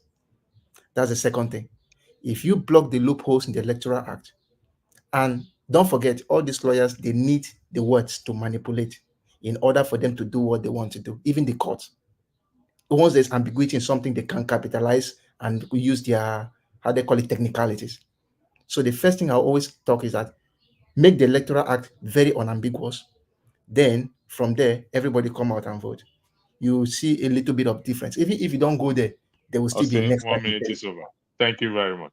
My boss is here at the moment, so I have to be very careful, which is sure. So I'm going to Awibun, then I'll go to Ari, then we'll go around. We'll go to KJ. KJ, I have to go to Awibun first, because I didn't even finish what I wanted to say. Self. I said one point. I said one point I wanted to bring out. Okay, go ahead, Blackstone. Just 1 minute. Bring out the about the annex chairman. Annex chairman tenure is expiring by next year. I think October next, or in June next year, and maybe they can extend it for another to November. But next year they must appoint a new annex chairman, right? So it is time for Nigeria now to be ready and to fight who they are going to choose, or who are going to present. Let me be to check their background check and everything, their integrity and everything, and then see who they are and who Tinubu is going to appoint. I think Tinubu will not be able to. I think it can be able. It has no power to extend the tenure of the annex chairman, but what he said, but he can force himself to do it. So Nigeria should be ready. Are you sure about that? He has no power to extend the tenure of the INEC chairman. Are you speaking from fact? That's the analysis I had from Arise News. You know, their tenure is expiring by June, right? Yeah. They still have maybe before they appoint another INEC chairman, it will be maybe by November we'll be able to swear in. But what he said that he can be able to use his own power to just to keep him there for another tenure. You understand me? So, but the definitely is unconstitutional. You know, Nigeria do not. But do you know the Constitution allows the president to appoint? It doesn't allow it. It doesn't allow it. I'm trying to say it doesn't allow it. But those Nigerians government don't respect the law and the Constitution. So that is all. So who appoints INEC chairman? It's Tinubu that is the president that appoints INEC chairman. Yeah, that's what I'm saying. The Constitution allows the president to appoint INEC chairman. Yes, of course. It's the president. So, in your own opinion, do you think whoever he brings will not dance to his tune? He will play the pipe, he takes the tune. Yes, of course. Yes, of course, definitely. But if we the citizens, right, rise up and say, no, this person you are bringing, it doesn't have that integrity, doesn't have it. So we still have the power to fight. All right, Blackstone, I'll come back to you. Let me. Which citizen are you talking about? No, you're not getting Nigeria. Anytime. heavenly citizen. No, heavenly citizen. Heavenly citizen. Heavenly citizen. Not that. Not that. Heavenly citizen. Reach my turn yet. Electricity. Harry, I will give you the floor. Let me bring Awibun. Awibun has been there. Please, Harry, please, I'm begging you. I'm pleading. Please. Thank you. Awibun, the floor is yours. Thank Olumide, you. you are driving, Thank you. so I can't bring you in until you park, please. You are driving. Thank you. Thank you. Thank you so Go much. ahead, Awibun. Thank you so much, Electricity, and good evening to all of you.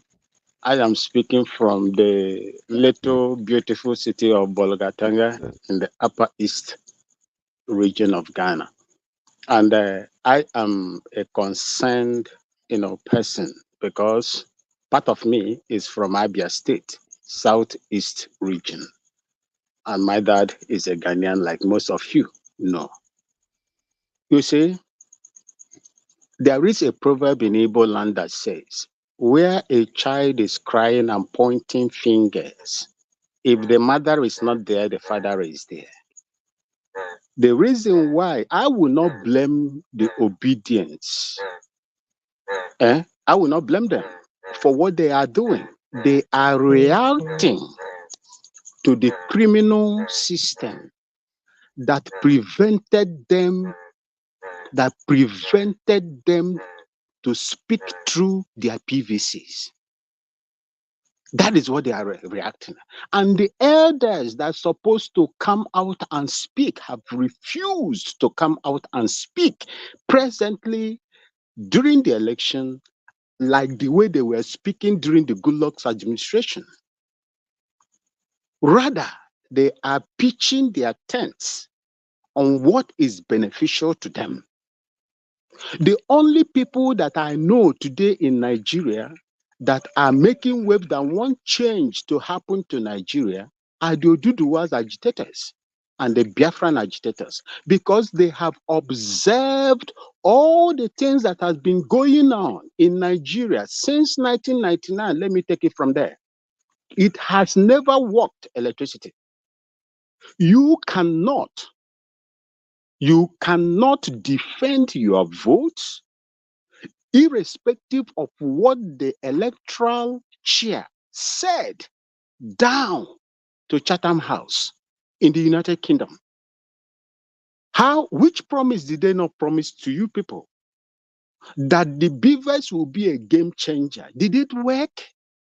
Everybody came out. Oh, we have gotten assurance that our vote will count. We will now have the power with the electoral laws that were there, that they professed in Chatham House.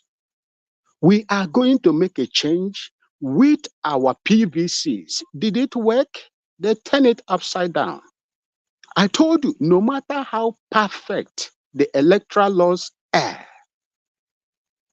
as long as that fraudulent system the 1999 Constitution is still operational, you will never have a very good system in that country that will, warrant you or your votes to work. It will not work. That 1999 Constitution is the bedrock of the problem that Nigerians are going through today, right around the whole place. That is the bane of the problems of Nigeria. That constitution is not people's constitution. It was the army that I served that handed over the decree, that military act. I call it a military act, a military decree to Obasanjo. And that is the problem. Every other thing, when the head is spoiled, what would the body do? Every other thing that the body operates is controlled by the brain. If the foundation is not good, any other thing you put in there, no matter how you try to fashion it, amend it, and twerk it, or anyhow, it will never work. I would like the energy that the obedience are, espousing today, channel it towards changing the constitution of that country. Thank That you. is the main problem. I think I Yes, think, sir. sorry, I was sorry for interjecting you. I think this is the main core of the topic you just highlighted now. This energy should be channeled to the right and appropriate quarter. Go ahead. I just need to buttress that. Thank you. You have 2 more minutes to round up. Okay, I will round up right now. If you look at the Labour Party legislators, are they not there in the National Assembly? They are the same What are thing, they my doing? brother. They are there. What are they doing? When they gave them that how many million naira vehicle, did they object it looking at their principle, the ideology of their principle? Did they object to it? Did they refuse it just like the Gambian woman refused what they were planning to give to them in Gambia? They accepted it. That is to tell you that there is nobody that you send in there that is going to perform or to your own interest. The only thing I will advise that our people should do that will affect where my mother comes from, Abia State, positively, is to channel this energy, speak to these legislators. They have the powers to gather and call the people so that the people will come and, chart a new path, the way that they are going to. If the systems are functioning very well, the structures are being made to function very well, all these problems and talking that we are talking today will never happen. And remember electricity. These people are not ready to leave those positions that they are holding today. They have amassed so much wealth. And today they are recruiting, like I said in the comment section, they are recruiting their wards to take over where their fathers and mothers, are going to stop. Thank you so much, and God bless you. Thank you very much. Well, Let's do it. Ari, the floor is. Let's do it this way so well, that I will yield the floor I'm to just, Show. I'm just ready just to confirm to what he said. Just 30 seconds, I'm done. Okay, go ahead. If when he started speaking and I was saying yes, yes, there's a big frog at the background that was concurrent to what he said. Wow, wow, wow. Everything he said touched my mind. So I rest my case. Thank you, guys. Electricity. Can I respond to Blackstone because they mentioned me when he was making his own address. He was mentioning me saying that I always refer to one Just way hold on. or I'll give you the floor. Okay. Show. Do you want to moderate for a while? For a No, while. no, I no. know. Come No, I'm on. not moderating. No, no, no, no, no. No, I'm for not that moderating. next 30 minutes. I'll be back soon. So Okay. If it's half an hour, I can do that. But yeah. before you Go go, ahead. because I'm on my phone, I have to switch to my laptop. So give me 2 minutes to get my laptop. But what I Okay. wanted to Olumide, say, go ahead. okay, Okay. let Olumide, me go ahead. speak. If it's half an hour, I can do that. okay. So I wanted to respond to Blackstone. So look, if you want to make your point, make your point. You understand? Because when you made your own point, I didn't grasp anything from your point. You are saying that the people will know when they vote. How would people know who how much voted for which candidate? How will people know? The only way for them to know, you don't know by perception. The only way to know is through the umpire that conducts a free and fair election. So when you come here to say that people will know by perception, you are just being, I don't know how to put it. Your suggestion is nothing but bokum. You understand? Bokum. And then you come here to tell me that I only talk about beavers and IRA. And you are coming here giving us a suggestion that can never happen during the lifetime of this presidency. Even if the House passes your supposedly electoral act or new electoral act, do you think the president will sign it into law? And do you think that these people in the National Assembly currently are ready to even pass such a amendment when he has them in his pocket already? You are looking for a way out so that by 2027, people should be galvanizing so that by 2027, their vote can reflect with the current system that they have right now. Based on what transpired, the Beavers and the IRF is a system that can work if given the opportunity. And then you are coming here. How many times do you want to amend law, amend this, amend that? And then you are coming here to give us unreasonable suggestions. Please, the solution, if you the minimum requirement for any democratic process is a free and fair election. If that doesn't happen, you are wasting your time. And then you are telling me that I'm talking about election.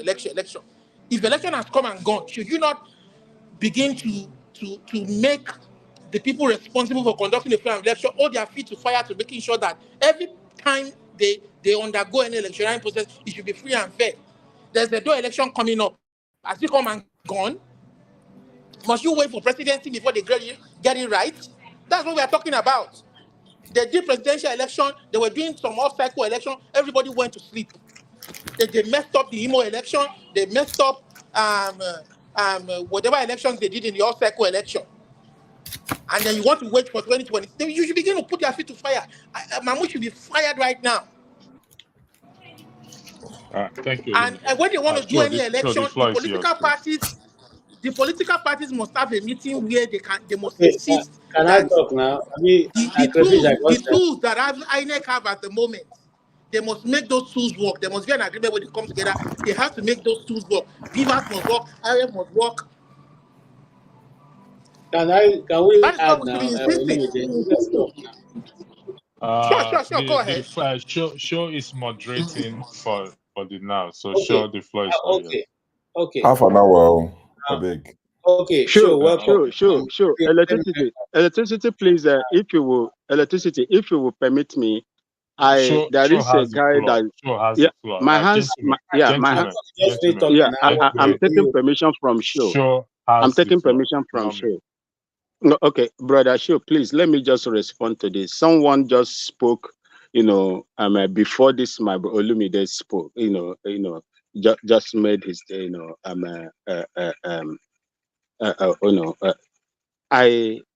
he said something. I didn't understand what that guy said. That where I am talking from, there are frogs shouting crow, crow, crow. I don't know what that guy meant. Please, he was saying that. Also, what he said is, he said even the frogs agree with your comment that it couldn't be more. You couldn't have said it any better. Even the frogs agree completely. Okay, brother Show, thank you so much. No problem at all. I am in Africa. I am in Africa, and this is my homeland. So we live around, with all these things, and these are the things that makes me happy. That's if good. not my cows, it is these frogs that are shouting, and the chickens that will crow, the fowls that will crow. No problem. Yeah, thank you so much. Bros, you don't have any problem. It's a natural inhabitant. In fact, here they pay money to go hear these things inside bush, and it's part of their life here. So, my brother, enjoy thank yourself. you so much. Electricity and brother Show, thank you for having me. I have to run now. I have to run. Thank you so much, and may God bless you for the good work that you are doing.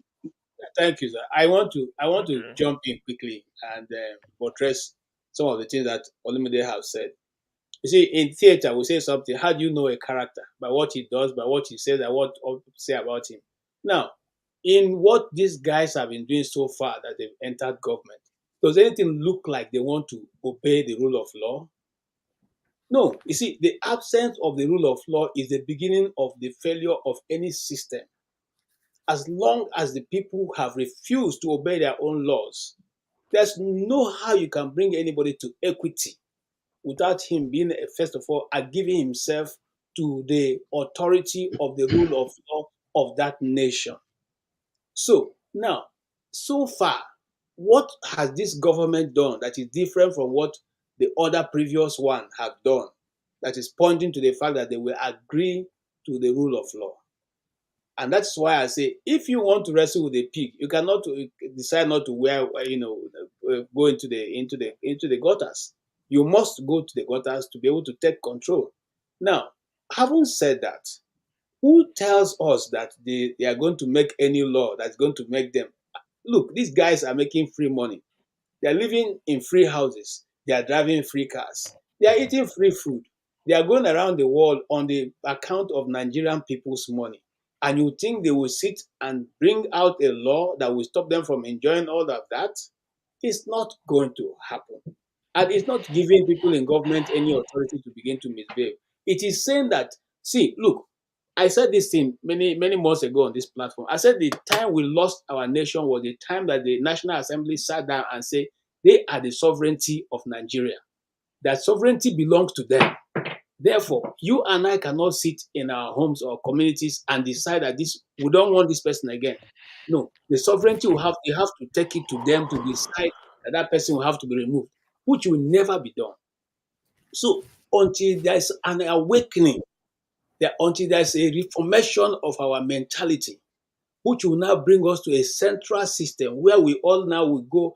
You see, and I said this many times, I've said it here and I'm saying it again, look, the reason why some of us said, look, let's just fall back to original communities, states, or even go for the state of Biafra, is because we no longer can even be able to fit in. Because if you attack the person who is there, they say, oh, it's because he's a northerner, oh, because he's a southerner, oh, because he's a Yoruba west, because he's a south. So if we, the Igbos, are attacking our own people, nobody can come and say, oh, it's because he's an Igbo man. Because all of us are Igbos. If the Yorubas decide to attack their own people, you cannot come and say, oh, because all of them are Yorubas.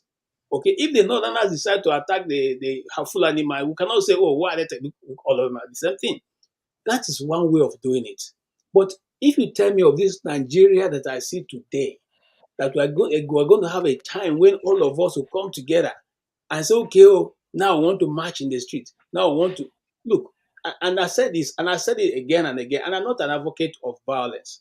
But I'm saying that, you see, if you are going to take out the man who grabs it, who snatches it and runs with it, who is now in the authority of the apparatus of power, who can call out the army against you and I, who can decide to detail, just like they've done to Sanusi now in Kano.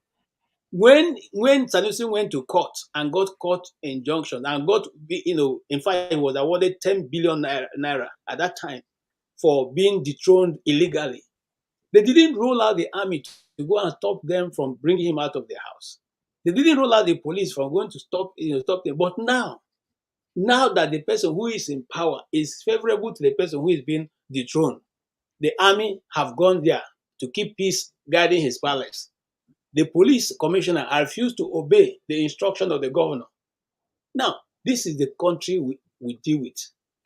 Justice is applied as we deem fit. If it suits my friend, we will do it. If it doesn't suit us, we will not do it, and nothing will happen. Okay? So it is a difficult terrain we are operating, and I don't see us breaking that terrain. As somebody asking for 2030, 34, 31 or thereabout. Come on, guys. You think that what is going on now will go on till 2031 and the people will still be living there? No, because people will have died of hunger. Hunger will have finished everybody. Okay? So we need to take a decision and know exactly what we're going to do to turn it around this nation very quickly. And I say this finally, and I'll give up. I'll let go the mic.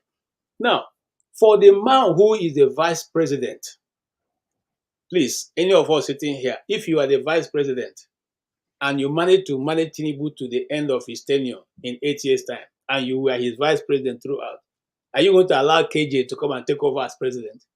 I beg, not going to help me. Are you going to allow me to come and take over and defeat you and take over? We lost the chance that we had, and it's not going to come back in the next 10 years, in the next 20 years. I don't see it coming back. That's my view. Thank you. All right. Thank you. If it is KJ, we allow him to take power. If it is KJ. Thank you, KJ. This one that I just came in to say what I needed to say, and I've been tasked with anchoring for a while. I'm not even sure what the discussion is, the direction is going, but I believe I was here when Blackstone was speaking. Maybe I wasn't in the studio, so Blackstone has spoken, KJ have spoken. The bottom three have literally just come in. So I would go from Ferreira to CM to Victor, who just joined. I've just removed Olumide, he's driving. But before that, the reason why I came in was because I wanted to share a video. I wanted to tell electricity to play the video. Some of you might have seen it. It's an old video. Some of you might have seen it. Some of you might have not seen it. But when, you know, they complain, and let me use their word, when they cry, because it's a word they use a lot, when they cry and they wail that the obedient are this, they are that, you know, they complain about everything, nothing is good in their eyes, they can't give Tinubu any credit. Let me jog their memories quickly by sharing this video from one of their star boys at the time, who could do no wrong. He said this, and they didn't see anything wrong with it. Let me play this. Hopefully the audio is good enough. Say that, oh, terrorism is happening, Jonathan is doing nothing. Well done, Jonathan. Are we supposed to do that? We are in opposition. Our job is to look at even good things that they are doing and say they are not doing it well. That is the job of opposition. So we have no apologies for pointing out to Nigerians that this government is incompetent and has failed to provide security. If you say we are politicizing it, fix the problem so that we can't politicize it. Okay? Are we politicizing breathing of air? Every Nigerian can breathe air. We can't politicize it because there is no problem there. But if you fail to supply petroleum products and we say you are failing, you say we are politicizing it. Fix the problem so that we don't politicize it. If you say that there is terrorism, we are politicizing it, eliminate terrorism. 5 years ago, nobody is talking about terrorism in Nigeria. Under Jonathan, it has become an industry. And we should not take advantage of their failings so that we secure the votes of Nigerians in the next elections. There must be something wrong with them. We have made suggestions to the government on how to improve security. They have ignored it. They have set up 5 different committees that have given them recommendations how to address this problem of terrorism in the last 3 years. They have not implemented one. They are incompetent. But they try to blame other people. So at this stage that we are right now with terrorism in Nigeria, what do you think is the solution, especially on how to rescue the girls? Look, the government has the solution to this problem. Several committees have given them recommendations. They should just implement the recommendations in their drawer. Okay? As for rescuing the girls, we have seen examples of what countries do when this situation happens. You should have military action on the one hand and negotiation on the other hand. You should not foreclose anything because the lives of your citizens are at risk and you don't want to lose one life. You don't want to lose the life of one person. You don't want to lose the life of 250 girls. So whatever it takes to rescue those girls should be done. If one of these girls was Jonathan's daughter, the story will be different. The only reason why these girls are still in captivity is because they are not the daughter of any important man in Nigeria, and we know it. And if you say I'm politicizing terrorism, go and rescue the girls so that I don't have a basis to politicize it. So are you in support of negotiation? I am in support of every option. All right. So that was a Starboy Nasir El-Rufai before 2015 election. I don't think the Obedient have done anything close to what they did. And what he was suggesting, he said, even the things they are doing right, it is our job to say they are doing it wrongly. You know, he said the people that are kidnapped or that were kidnapped at the time, they didn't rescue them because they are children of nobodies. So can we say the same now? Are we allowed to say the same? Would it be fair? Or would we be fascist for trying similar? Because when people say these things and they, you know, quick to jump, obedient at this, obedient at that, obedient at silly, they are horrible, they are bullies. That was El-Rufai before 2015. When Buhari came in, APC, what did they do? Tinubu is here now. If we bring out the start of the people that have been kidnapped since they came into office, they will say you're a hater, you're horrible, you're a nasty person. But that was El-Rufai. Anyway, Alaba Ferreira, welcome to the show. I'm hoping that you've been watching the show since they started, but like I said, I've not really Sure, thank you very much for bringing me in. I started the show with everybody. Oh, okay. Oh, that's interesting. Oh, that's good. It is indeed interesting, and I hope that electricity will come back and listen to these things I want to tell him. The Nigerian issue is an issue of authority and accountability. People who have authority but lacks accountability. And the Nigerian, this panel is a total reflection of the Nigerian community. This is Dr. Damage's show. Fine, Electricity was given a chance to be a moderator, but he has come here, exhibited a typical Nigerian.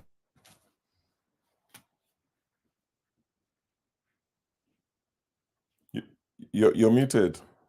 Oh. Sure. Sorry about that. For the record, I brought Can you hear me? Sure. Yes, I we can hear you. apologize for it. For the record, I brought Ferreira in back, not sure. But it seems he does not want to change his behavior. So I kicked him out. Just for the record to reflect that. Sure. The platform is back to you. Thank you. Okay. Interesting. So you're still back in half an hour. Anyway, I'll carry on. I'm not sure what's going on there. It seems like something personal that will be dealt with at a later time. Not sure what it is. Electricity show. I've only come in to play that video. But CM, go on. Make your submission, and we'll try and resolve this And electricity and Alaba issue. anyway, what I will say is in respect of please, good evening, everybody. All protocols duly observed. I welcome everybody. Let me not just jump in. So actually, you see what a Rufai, you see, do you know when you were playing that and I was actually laughing? The thing is that we Nigerians ever learn. Now look at what a Rufai was saying against Jonathan. Direct insult. You see, that is one thing with these APC people. And that brings me to this issue of Wole Soyinka. People say Soyinka should have an opinion. I agree. He should have an opinion on everything, on anybody. But the question is, can everybody have opinion on Soyinka as a person? If Soyinka can have opinion about Obi and say what he wants, am I permitted to have opinion on Soyinka and say what I want? That is the issue. That is the issue. So look at what Erufai is saying about Jonathan. Look at what they did. So when you look at all these things, you find out that, look, you see, I don't think why they said those who are, I don't know the way they say it, or is it not the way they say, if you do not want to know how they meet, we test. Do not use the teeth to share it or something. Nobody is even opposing this. They are not having the real opposition. Nobody's running them down. Nobody. People are not running them down. They are having a free ride. Nobody is saying anything. Just simply because Nigerians have more like they're fed up. They thought that with Obi coming in, they will just say bye-bye to all this rubbish and then start to rebuild. But suddenly look at where they are and they are tired. Can you imagine the economy under Jonathan and now? Normally, the way they do election, I think in US, ever since the time of Ronald Reagan, is every election year, I think they will do it this year too. Are you happier today than you were 4 years ago? That's all. That says the answer. So you go and do the maths yourself and vote. Nobody's giving you money. So it's not for Nigeria. It's not for Nigerians to think. Because when I see this type of Erufai talking now, Erufai talking, can you imagine? He's talking of terrorism and what is it called? The kidnapping or these things. Do you know that if anybody can give me the exact figure or estimate of the number of people that died under Erufai's watch in Kaduna, I mean, the person I can nominate the person for any international prize or award. Look at Erufai is grossly incompetent. He's the same party. He's a successor. He's even showing that there's no money. You see, that is the thing. I don't know why, but the thing is that when you look at Nigerians, when you expect them to do something, I don't know. Now they are talking of 2027. How will 2027 pass? Have you survived 2024? Have you survived 2024? How many refugee camps did Nigeria have during Jonathan's time? Because this video you played now is that like comparing Jonathan's regime and the subsequent APC regime of Buhari and Tinubu. People in Benue State during Jonathan's time, they were in their houses. Even if for anything, they were living their normal life. Now they've been sacked. We now have refugee camp in Benue State. Permanent. For the past 2-3 years. They are there. And they are not going anywhere. All they do is P2B will be sending back of rice and beans to refugee camp. Nobody want to do anything. I once told somebody, because let me put it here because I know what people will say. Somebody once called me, said, is there nothing Tinubu will do for me to give him at least? Said, and nod, say, yes, he did well. I told the person, being a head of state or president or commander in chief, it does not just mean it's good you provide jobs, it's good you build roads, infrastructure, and all whatnot, good health care, improve education. I mean, so many things. Those ones are good. I told the person, say then was when Tinubu was either in Dubai. I say when he comes back, he should tell his driver or whoever. He will summon the defense heads, the chief of army staff, chief of maybe naval staff, air force or police, CIA, all of them. They will drive straight to Benue State. When they get to Benue State, let him go straight to the refugee camp. There, that podium they call the seal of the president of the whatever should be there. He will make what they call presidential proclamation that will be similar in significance to that made on 18th November 1863 by Abraham Lincoln at Gettysburg in Pennsylvania, US. What he will say is, as the commander-in-chief, the power given to me by the Constitution, I declare this refugee camp closed. Within 1 week, you tell the chief of army staff that you want these people returned back to their houses so that they can go and start a new lease of life. That one is not tarring road, it's not giving electricity, it's not paying salary, but that is presidential. No, people, I personally will respect him for that. But can he do it? Because this is the type of government we have. If it were during Jonathan's time, you can imagine what El Rufai will say and Lai Mohammed. Till today, and he couldn't. Otherwise, why should people in Benue State be in refugee camp in their own country? Because every day when they wake up, the first thought that will cross through their mind is their houses. Oh, my house now. I used to leave my goats here. My chicken will be moving around the houses. The dog will be wagging the tail somewhere. This is what they will be thinking. And then their farmland. Yet they are not sleeping on a mattress in one corner. What of the school? Until one good Samaritan bring a trailer load of rice for them to eat. Refugee camp in Nigeria, in Benue State. And there's a commander-in-chief. The fact that in Niger State, 25 local government, 12 local government are having ISIS flag flying all over it. It means that the commander-in-chief have failed. It's an affront. It's a challenge. Why are you the CNC? You are the commander-in-chief. The army is at your beck and call. If you tell them to go into this, they will go. Before the army takes action, you can you are the commander-in-chief. You can stop any action. You can say, no, we are not sending the troops, or we send. You are the CNC. Look at Niger State. 12 out of 25 local government under the control of ISIS. The other day, they showed people kidnapped. Everybody was going. So that is really the aspect of the government that is paining me. You have the sole right. Anybody can provide hospital. Any of us here, if you are so rich, you are blessed, you can go and give your community pipe-borne water, hospital, give scholarship, provide education, build private university if you like. But that of protection of life and property, that is the sole reason why you have a government. And that is where the failure lies. But all this type of thing, when the opposition maybe raises it or people will, what are you defending? Forget about good rule, forget about anything.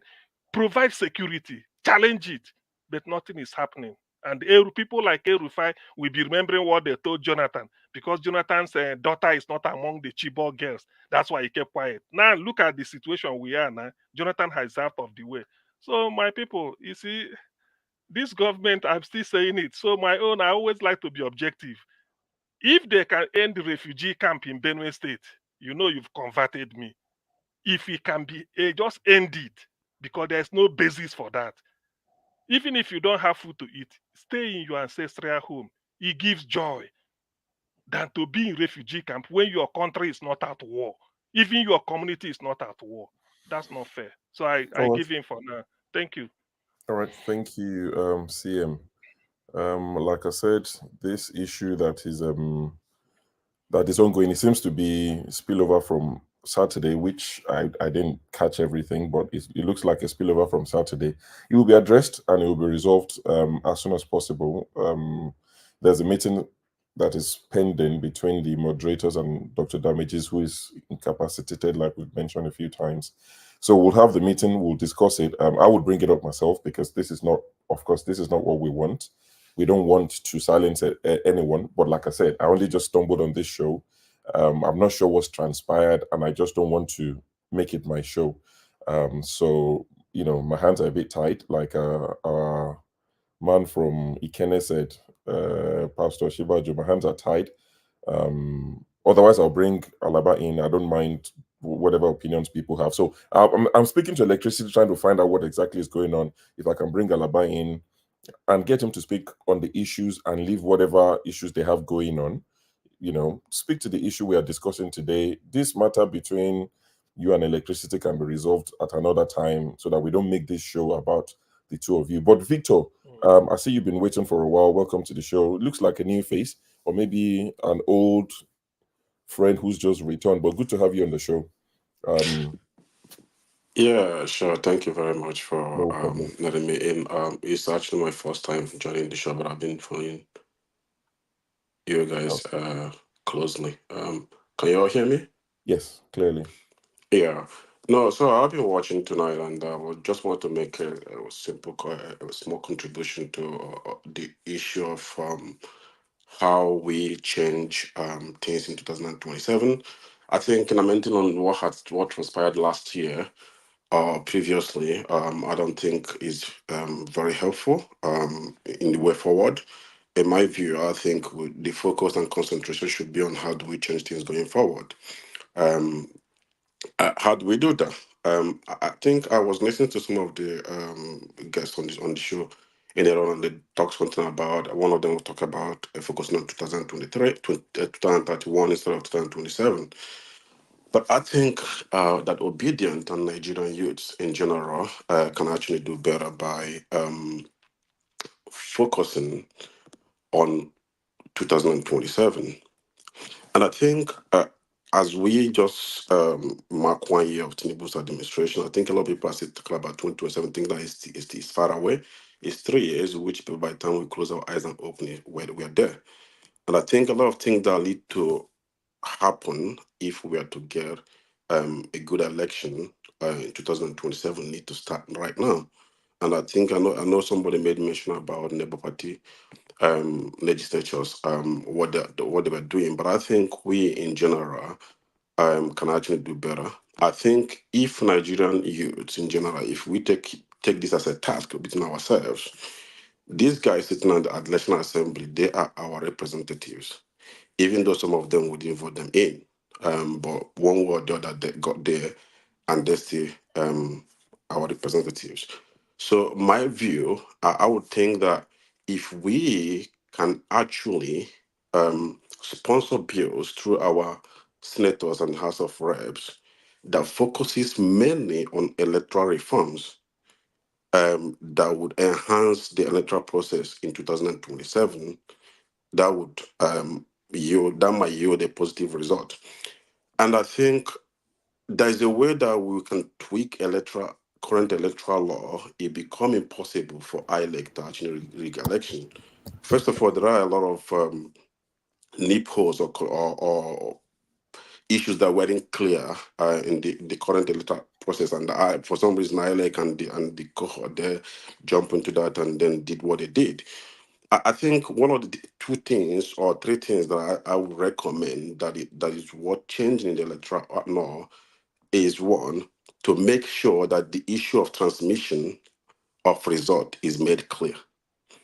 Now, the second thing is to actually remove the onus of presenting evidence of electoral malpractices in court to the candidates. I think we should change our law where we should amend the electoral law to allow a electoral returning officer to actually come to court and defend the result that he or she declared.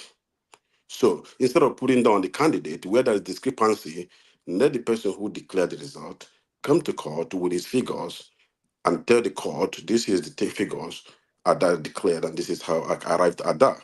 And there should be a consequence to that. That if you're not able to declare or to defend the figures that you've declared, there should be a hefty penalty for that.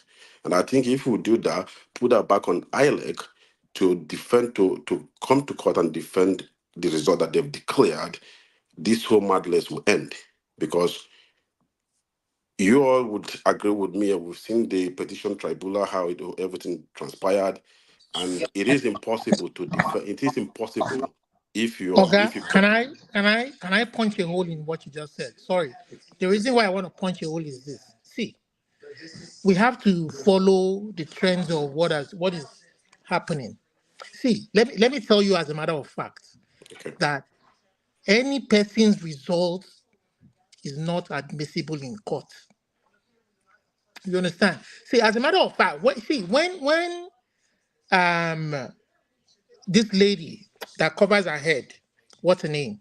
The lady from Edo, the Aisha, when the last time she came, she said something very, very fundamental that I think was a problem to Labour Party.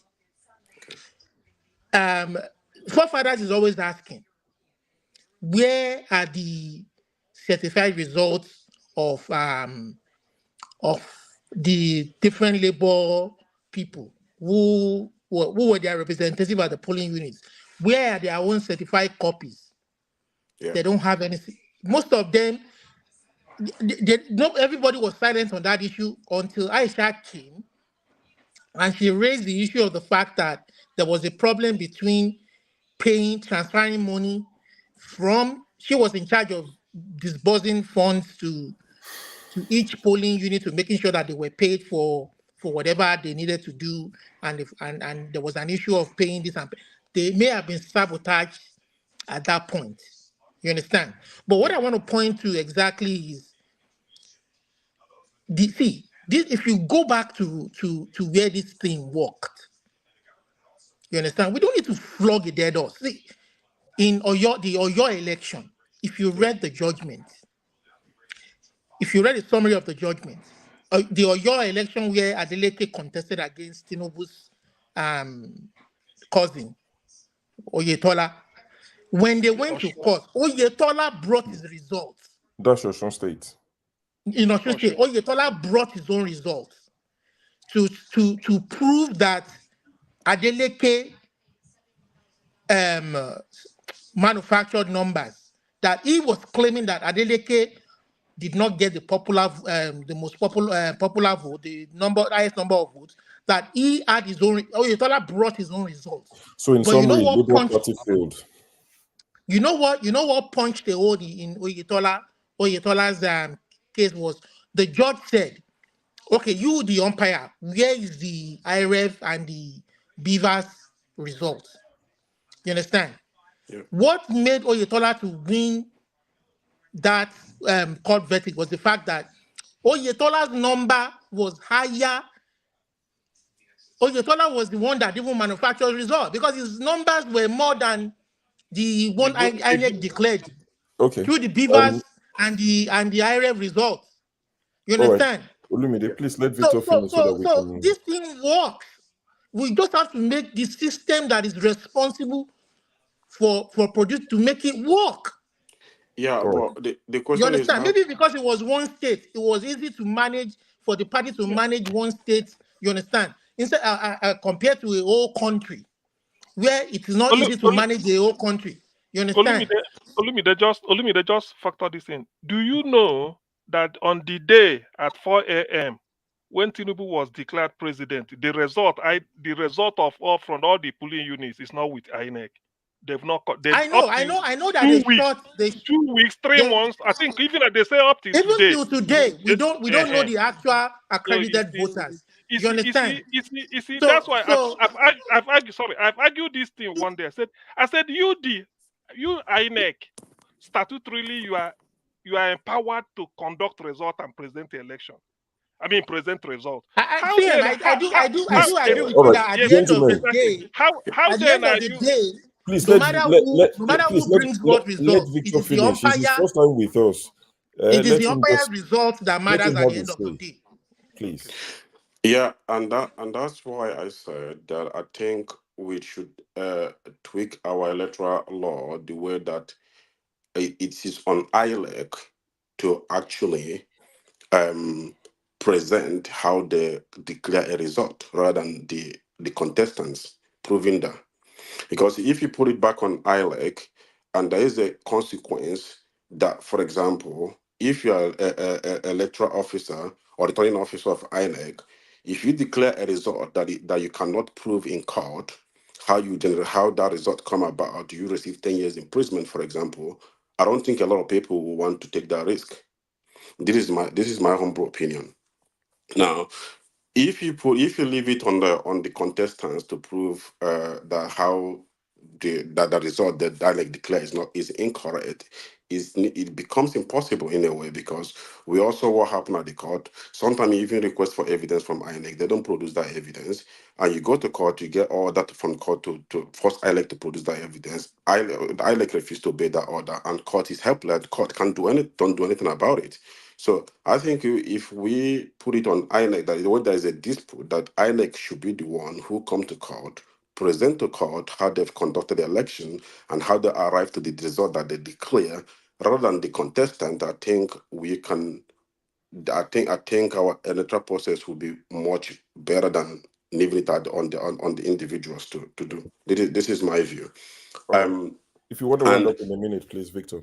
Yeah, okay, I will try. Sorry. And how do we make sure this happen? I think picking up a fight, or how do you change government, picking up a fight with current government or the administration is not going to help anyone. What I think the obedient and Nigerian youth should focus more on National Assembly. If we can sponsor a bill to make sure to tighten the loophole on the electoral reforms and follow it up right now. Simple protests. Let's stay at the National Assembly and make sure that the guys whom we are paying do the right thing, do the job. If we leave you until the last minute, before we know it, 2027 is here, and then we're talking about the same thing. They go around and they do, and we keep complaining as Nigerians. We complain. So I think any process to changing the electoral law, to make sure that we tighten the loopholes that these guys have exploited in 2023 is what we should be focusing on. And that fight should not even be with the government, the Tilibu. We should focus the fight with the National Assembly, who are charged with responsibility of making the law. All right. Thank you, Victor. Thank you. Electricity, are you back? Yeah. Thank you, sure. Sure, before you leave, I want you to confirm something, please. Okay. On the private chat, did you see the motion I raised in terms of allowing Alabad? Yeah, that was on Saturday. I saw that. This is a live broadcast. My name is Oinkwando Lobio, and I'm the one moderating and running the show. I don't like people interjecting when they are speaking. Those who knows me knows that very well. And that was what Alaba did when he came in at first. And I had to stop him. I didn't direct a question at him. And he wanted to go personal. And I will not allow that. We want to do better, regardless. This is have your say.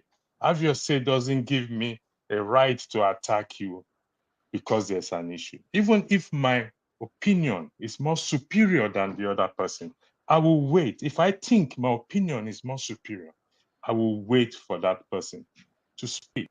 One. Number two, on Saturday, you made allegations. You made allegations to the extent that you gave the fingers. Fuck you fingers, pardon my French, on a live show. And you claim to be educated, enlightened than any other person. That has been your claim. Now I put it to you, I submit, until you retract that, until I record, for the record, until you retract those allegations and apologize for putting out your fingers out, I will take you out. This is a live show. I am not being dictatorial. Everybody have had a say. There was a broadcast earlier this morning. We had a lovely show this afternoon. Until you retract those allegations or you provide evidence to those allegations and apologize to that fingers you gave, I will take you out. Or you focus on the topic and speak. Rudolph is there. You can take it up with Rudolph. We are not here to settle scores. We are here to discuss issue and respect one another. We are complaining of Shoyinka, talking about P2B. We are doing the same thing. So if you want to talk on the issue, focus on the issue. If you have any grievances, there are procedures to follow. You take it up with Rudolph. The record is there. Forefather did nothing to you. I did nothing to you.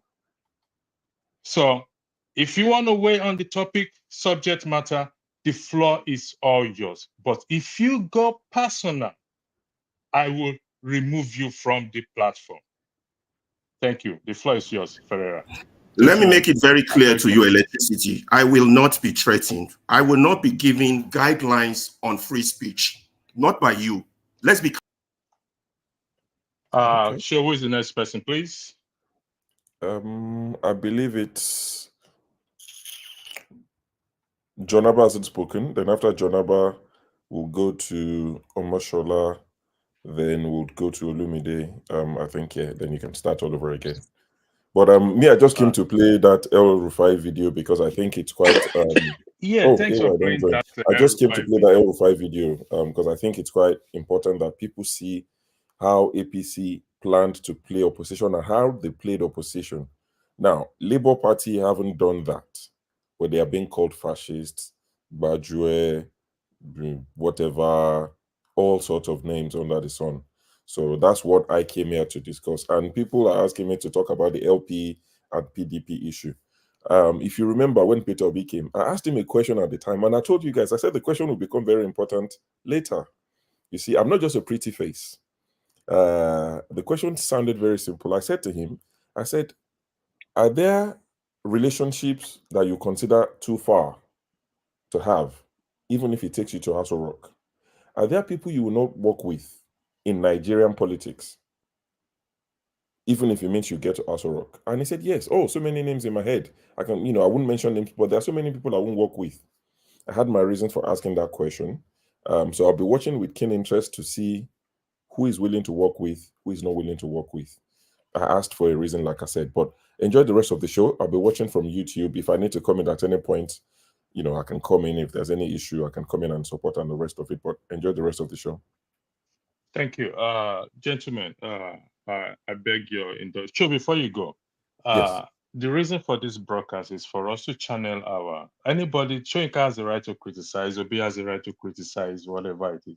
But we know the situation on ground. The reason for this broadcast is for us to channel our frustration and anger, and as they say, to back at the right tree, because the problem on the ground there is on the ground is a serious issue back at home.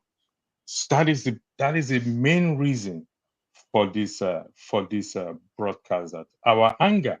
And Awibum submitted, I think if I will go by what Mr. Awibum submitted from Ghana, it's enough for me to end the show, that our anger, our frustration should be channeled at the right quarter, because Peter B is comfortable in his own world regardless. Shoyinka is comfortable in his own world. All these people are comfortable in their world, but the masses there, they are not comfortable, and we represent them. Secondly, nobody is siphoning anybody's voice here. I've never done that. I allow the show to flow. I don't even time people how long they should talk or how long they should not talk. Allow it to flow. But for crying out loud, this is a stage that will be watched many years to come if YouTube still exists. Then we have to do better. That is where I am coming from. We have to respect each other. We can disagree. Let's focus on the argument and not the person. And there are channels, there are procedures to follow. If you have grievances, you can contact the moderator. Rudolph email is right there on the screen there, Rudolph@aol.com. Raise it up. And I believe it's matured enough to deal with issue. So let's focus on the subject matter. And that is why I took Ferreira out. And I brought him several times, he doesn't want to focus on the subject that we are discussing. Hence, I removed him. Same way we do for those in the comment section when they become so abusive and everything.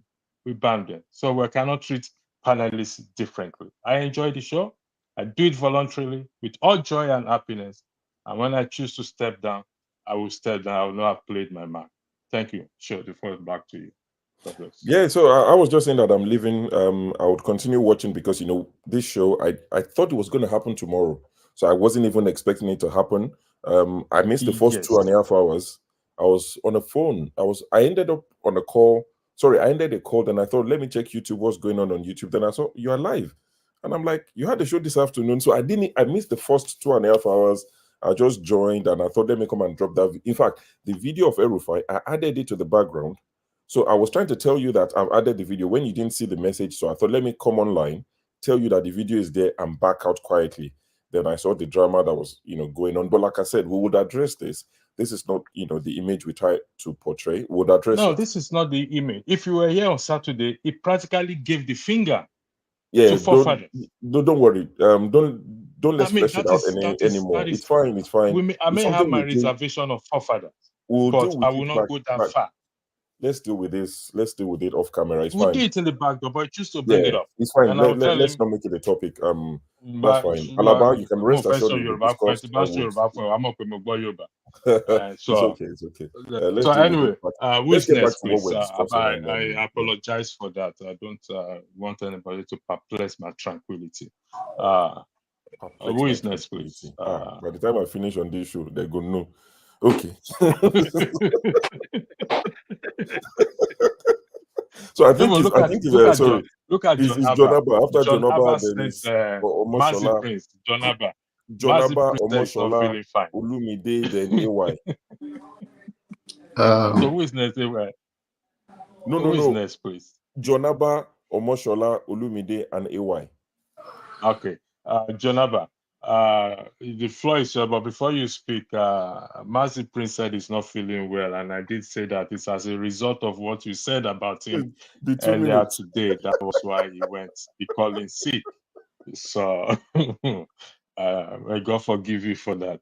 The floor is yours. Thank you. It's all good. It's nice to be back again. I know our issue here is like the Nigerian people in Nigeria are more of the victim of when we argue on issue and go after each other. It's like have a child in the middle of divorce. They say when two elephants fight, the ground suffers. My appeal to everybody, those that are involved, is that it takes a man to say sorry, and it takes humility. If you think, even when people say you think you have a reason, it's just for the sake of taking a highway. There's nothing make you less than a man or a woman. If you think something being condemned by 2-3 people, so that we continue to have a decent conversation, and people that listen to us will take 1 or 2 things home. And like I said, the people in between these that we come here every day to speak to issues are the Nigerians in Nigerian space in most cases. So let us be mindful that it's not about me and you, or even the party you choose to support. You should know that at the end of the day, they'll make up their differences. They are career politicians. They know themselves better. All we are trying to say, like me personally, is to have a system that is fair enough, that is not only Yoruba, Igbo, or Hausa that will become a president of Nigeria, that any Nigerian from anywhere that have what it takes and the people like them and the citizens are well informed and have a good judgment can pick their leader. So I will not go to bed and worry about politicians if I give my vote to them, whether they win or lose. Because what we are trying to do is to push back and create a voice that these people are getting more awareness and getting involved. And we can change the narrative. But if we come here every now and then and fight each other for no reason, disrespect each other. There are certain things that, under normal circumstances, is not allowed, and we should have that we are putting ourselves out there. Please let us. I'm a senior citizen here, so whenever I come, I'm not trying to. It's just like you should know your place and behave your place. I can joke, of course, sometimes, and we put things like that. I don't believe in worry so much. When it comes to the system that talking about Nigerian politics, what we have for 2027, some of these things are emotionally built into tribalism, religious, naive about politics built into it. Personally, it doesn't bug me so much because I have not seen among those people running for this office that is ready to turn Nigerian around, ready to die for Nigerian. And I can tell you that what have transpired, Nigerians are even committing suicide. So there are people that are ready to die for who will die for them. If you take a dictatorship to turn this wheel to the right direction, I don't care. I would prefer that than to worry myself and no system building that based on the whole party is based on one person personality and not about the citizen know their basic human right. Is not so much of important to me. I think we are better than that. Thank you. Thank you, John Abba. I need to highlight Cynthia. Cynthia, thank you very much for. I don't know if you are listening to me. I have brought Alaba back 3 times now, but he has refused to focus on the top subject matter. It is about the subject matter. So if he's willing to agree to focus on the subject matter, that is no problem. Look, everybody is here. We're discussing here. This is one family. But one family doesn't mean we should not have respect or put things in order. It doesn't work like that. So, like I said, if he wants to come back, it's free to come back. It's a free world. But the issue is he must focus on this subject and take personal issues out. I didn't start personal issue. So I just referenced what happened on Saturday. I brought him in when he came in. So thank you very much. Who's next, please? Okay, so I think it's me. I just want to use this moment again to appeal to Alaba. Alaba, I just want to implore you to please. I understand the way you feel, and you feel passionate, especially about issues bordering on the way things are done back home. I just want to implore you to please, if electricity brings you back, just kind of accord him what he wants as the anchor of the program. At some other time, if there's any issue that you want to address with him, you can address that issue, especially if Rudolph is here. But just accord him that respect as the anchor. And as somebody anchoring the program tonight, so I would just say that I personally have butted it with him on several occasions, but I also know to respect him when he sets his boundary, not to cross his boundary because it's its own program, and I would just implore you that if it brings you back, please let's just make your contribution and let's address issues. And I just want to say, I just want to react to the person who spoke before John Abba spoke. The guy who contributed. See, electoral reform is good, but we have to be realistic. You might not, we might not get the change that we want. See, we like to chase a lot. We like to chase shadows a lot and not face reality. You might not get this reform to go through because number one, you didn't. You see, this senators you are saying that they represent you. They're gonna. You should get them to do this, do that. Who told you voted them? Majority of them were rigged in there. And Tinubu as the president has them in his pocket. So even if they pass, they won't even pass. Even if they pass it, he won't even assent to it. So we are saying realistically, things like what somebody said. For how long can the people survive? If you can't make this change happen in 2027, forget it. It can never happen. That's just the true fact. Because after Tinubu does his 8 years, you understand? Then the North will say it's their turn. And the political parties will, in fairness, want to zone it to the North. And then they will rig it again. And then the guy that comes from the North again will tell you, okay, be patient, be patient. I mean, things can't keep going on this way. Except maybe the country goes into chaos. That's just, I mean, because I don't know if in 2027 the people you can't make your government do the right thing. We can't make our government do the right thing to making sure that the election is free and fair. I mean, like I said, that is just the minimum requirement for a democratic process, a free and fair election. You don't, from the local government level, when they are all pocketed from the local government level, forget it. That's it. That is your democracy to the trash can, into the trash into the bin. Because from the local government level is where the funds should be allocated, the resources should be allocated and should be working for the people. And if it is not working for the people at the local government level, what are you going to expect from the state government level? What are you going to expect from the federal executive level? Or from your senators, from your House of Rep, when they know that they can be voted in and out in a free and fair election, then they will sit up and the right caliber of people. It may take a while for us to get there. There's no fast way to fix a good thing. You lay a good foundation for something that will endure till the end of time. Once you don't have that foundation, forget it, you are just wasting your time, you are perambulating.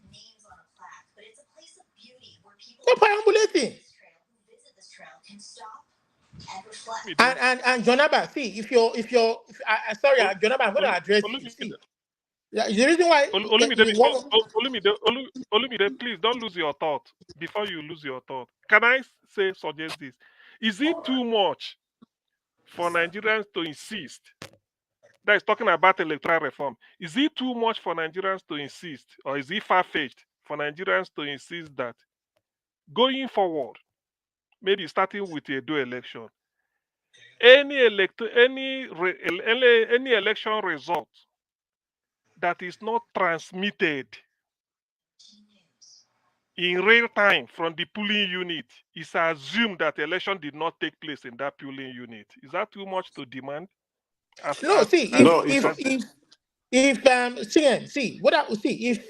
these are the issues that should be discussed now. If the electoral umpires or the so-called elders, political elders, are demanding that once an election is conducted, that the major candidates must accept the results of the election and not create chaos or make war out of it, then they must demand that for that to be part of it, they must demand that INEC must present, they have to conduct the election using the beavers. They must make it work for the sake of the process, and that they must present it in the court if it becomes a problem of litigation. They must present it in the court. You understand? If it's uploaded in real time, there is a tendency that no, it has to be. That's why I'm saying that whatever process that needs to make sure that the beavers and the IRF work the way they should work. If for any reason there's a malfunction, INEC must present what they have in the litigation, in the court of litigation, so that the people can begin to, so that we can learn from what made it not to work, and we can prevent such situation happening the next time. So as INEC kind of looked into what Have you looked into the technical issue that happened during the presidential election to preventing such happening again in future? Because this is nothing but economic sabotage. 300 billion naira down. They could have just sat down and told us, you know what? Let's not conduct the election. Let's just give it to Tinubu and let everybody have it. Let other people talk now. So, You understand? Like, see, I'm speaking both times. Blackstone, if you don't want to listen to me, go to bed. I beg you, stop it. You have spoken 4 times. I've only spoken once. I think, gentlemen, I think I was going to address John Abba. Sorry, let me just round up by addressing John Abba. No, let me hold on 1 second. I will first and foremost, I would like to thank every one of you that have joined this program, whether you've spoken or you've not spoken. I would like to thank you very much for joining this program, and I would like to state for the record that it's been a great pleasure me being a moderator here for over 1 year, if I believe so. And like I said earlier, I do it with joy, with happiness, with the hope that things will change for the better for Nigeria and Nigerians at large. I will be bringing this broadcast to an end due to present state of mind. And I wish every one of you the very best. And if our paths cross again, Iowa has not spoken. thank you. It's okay.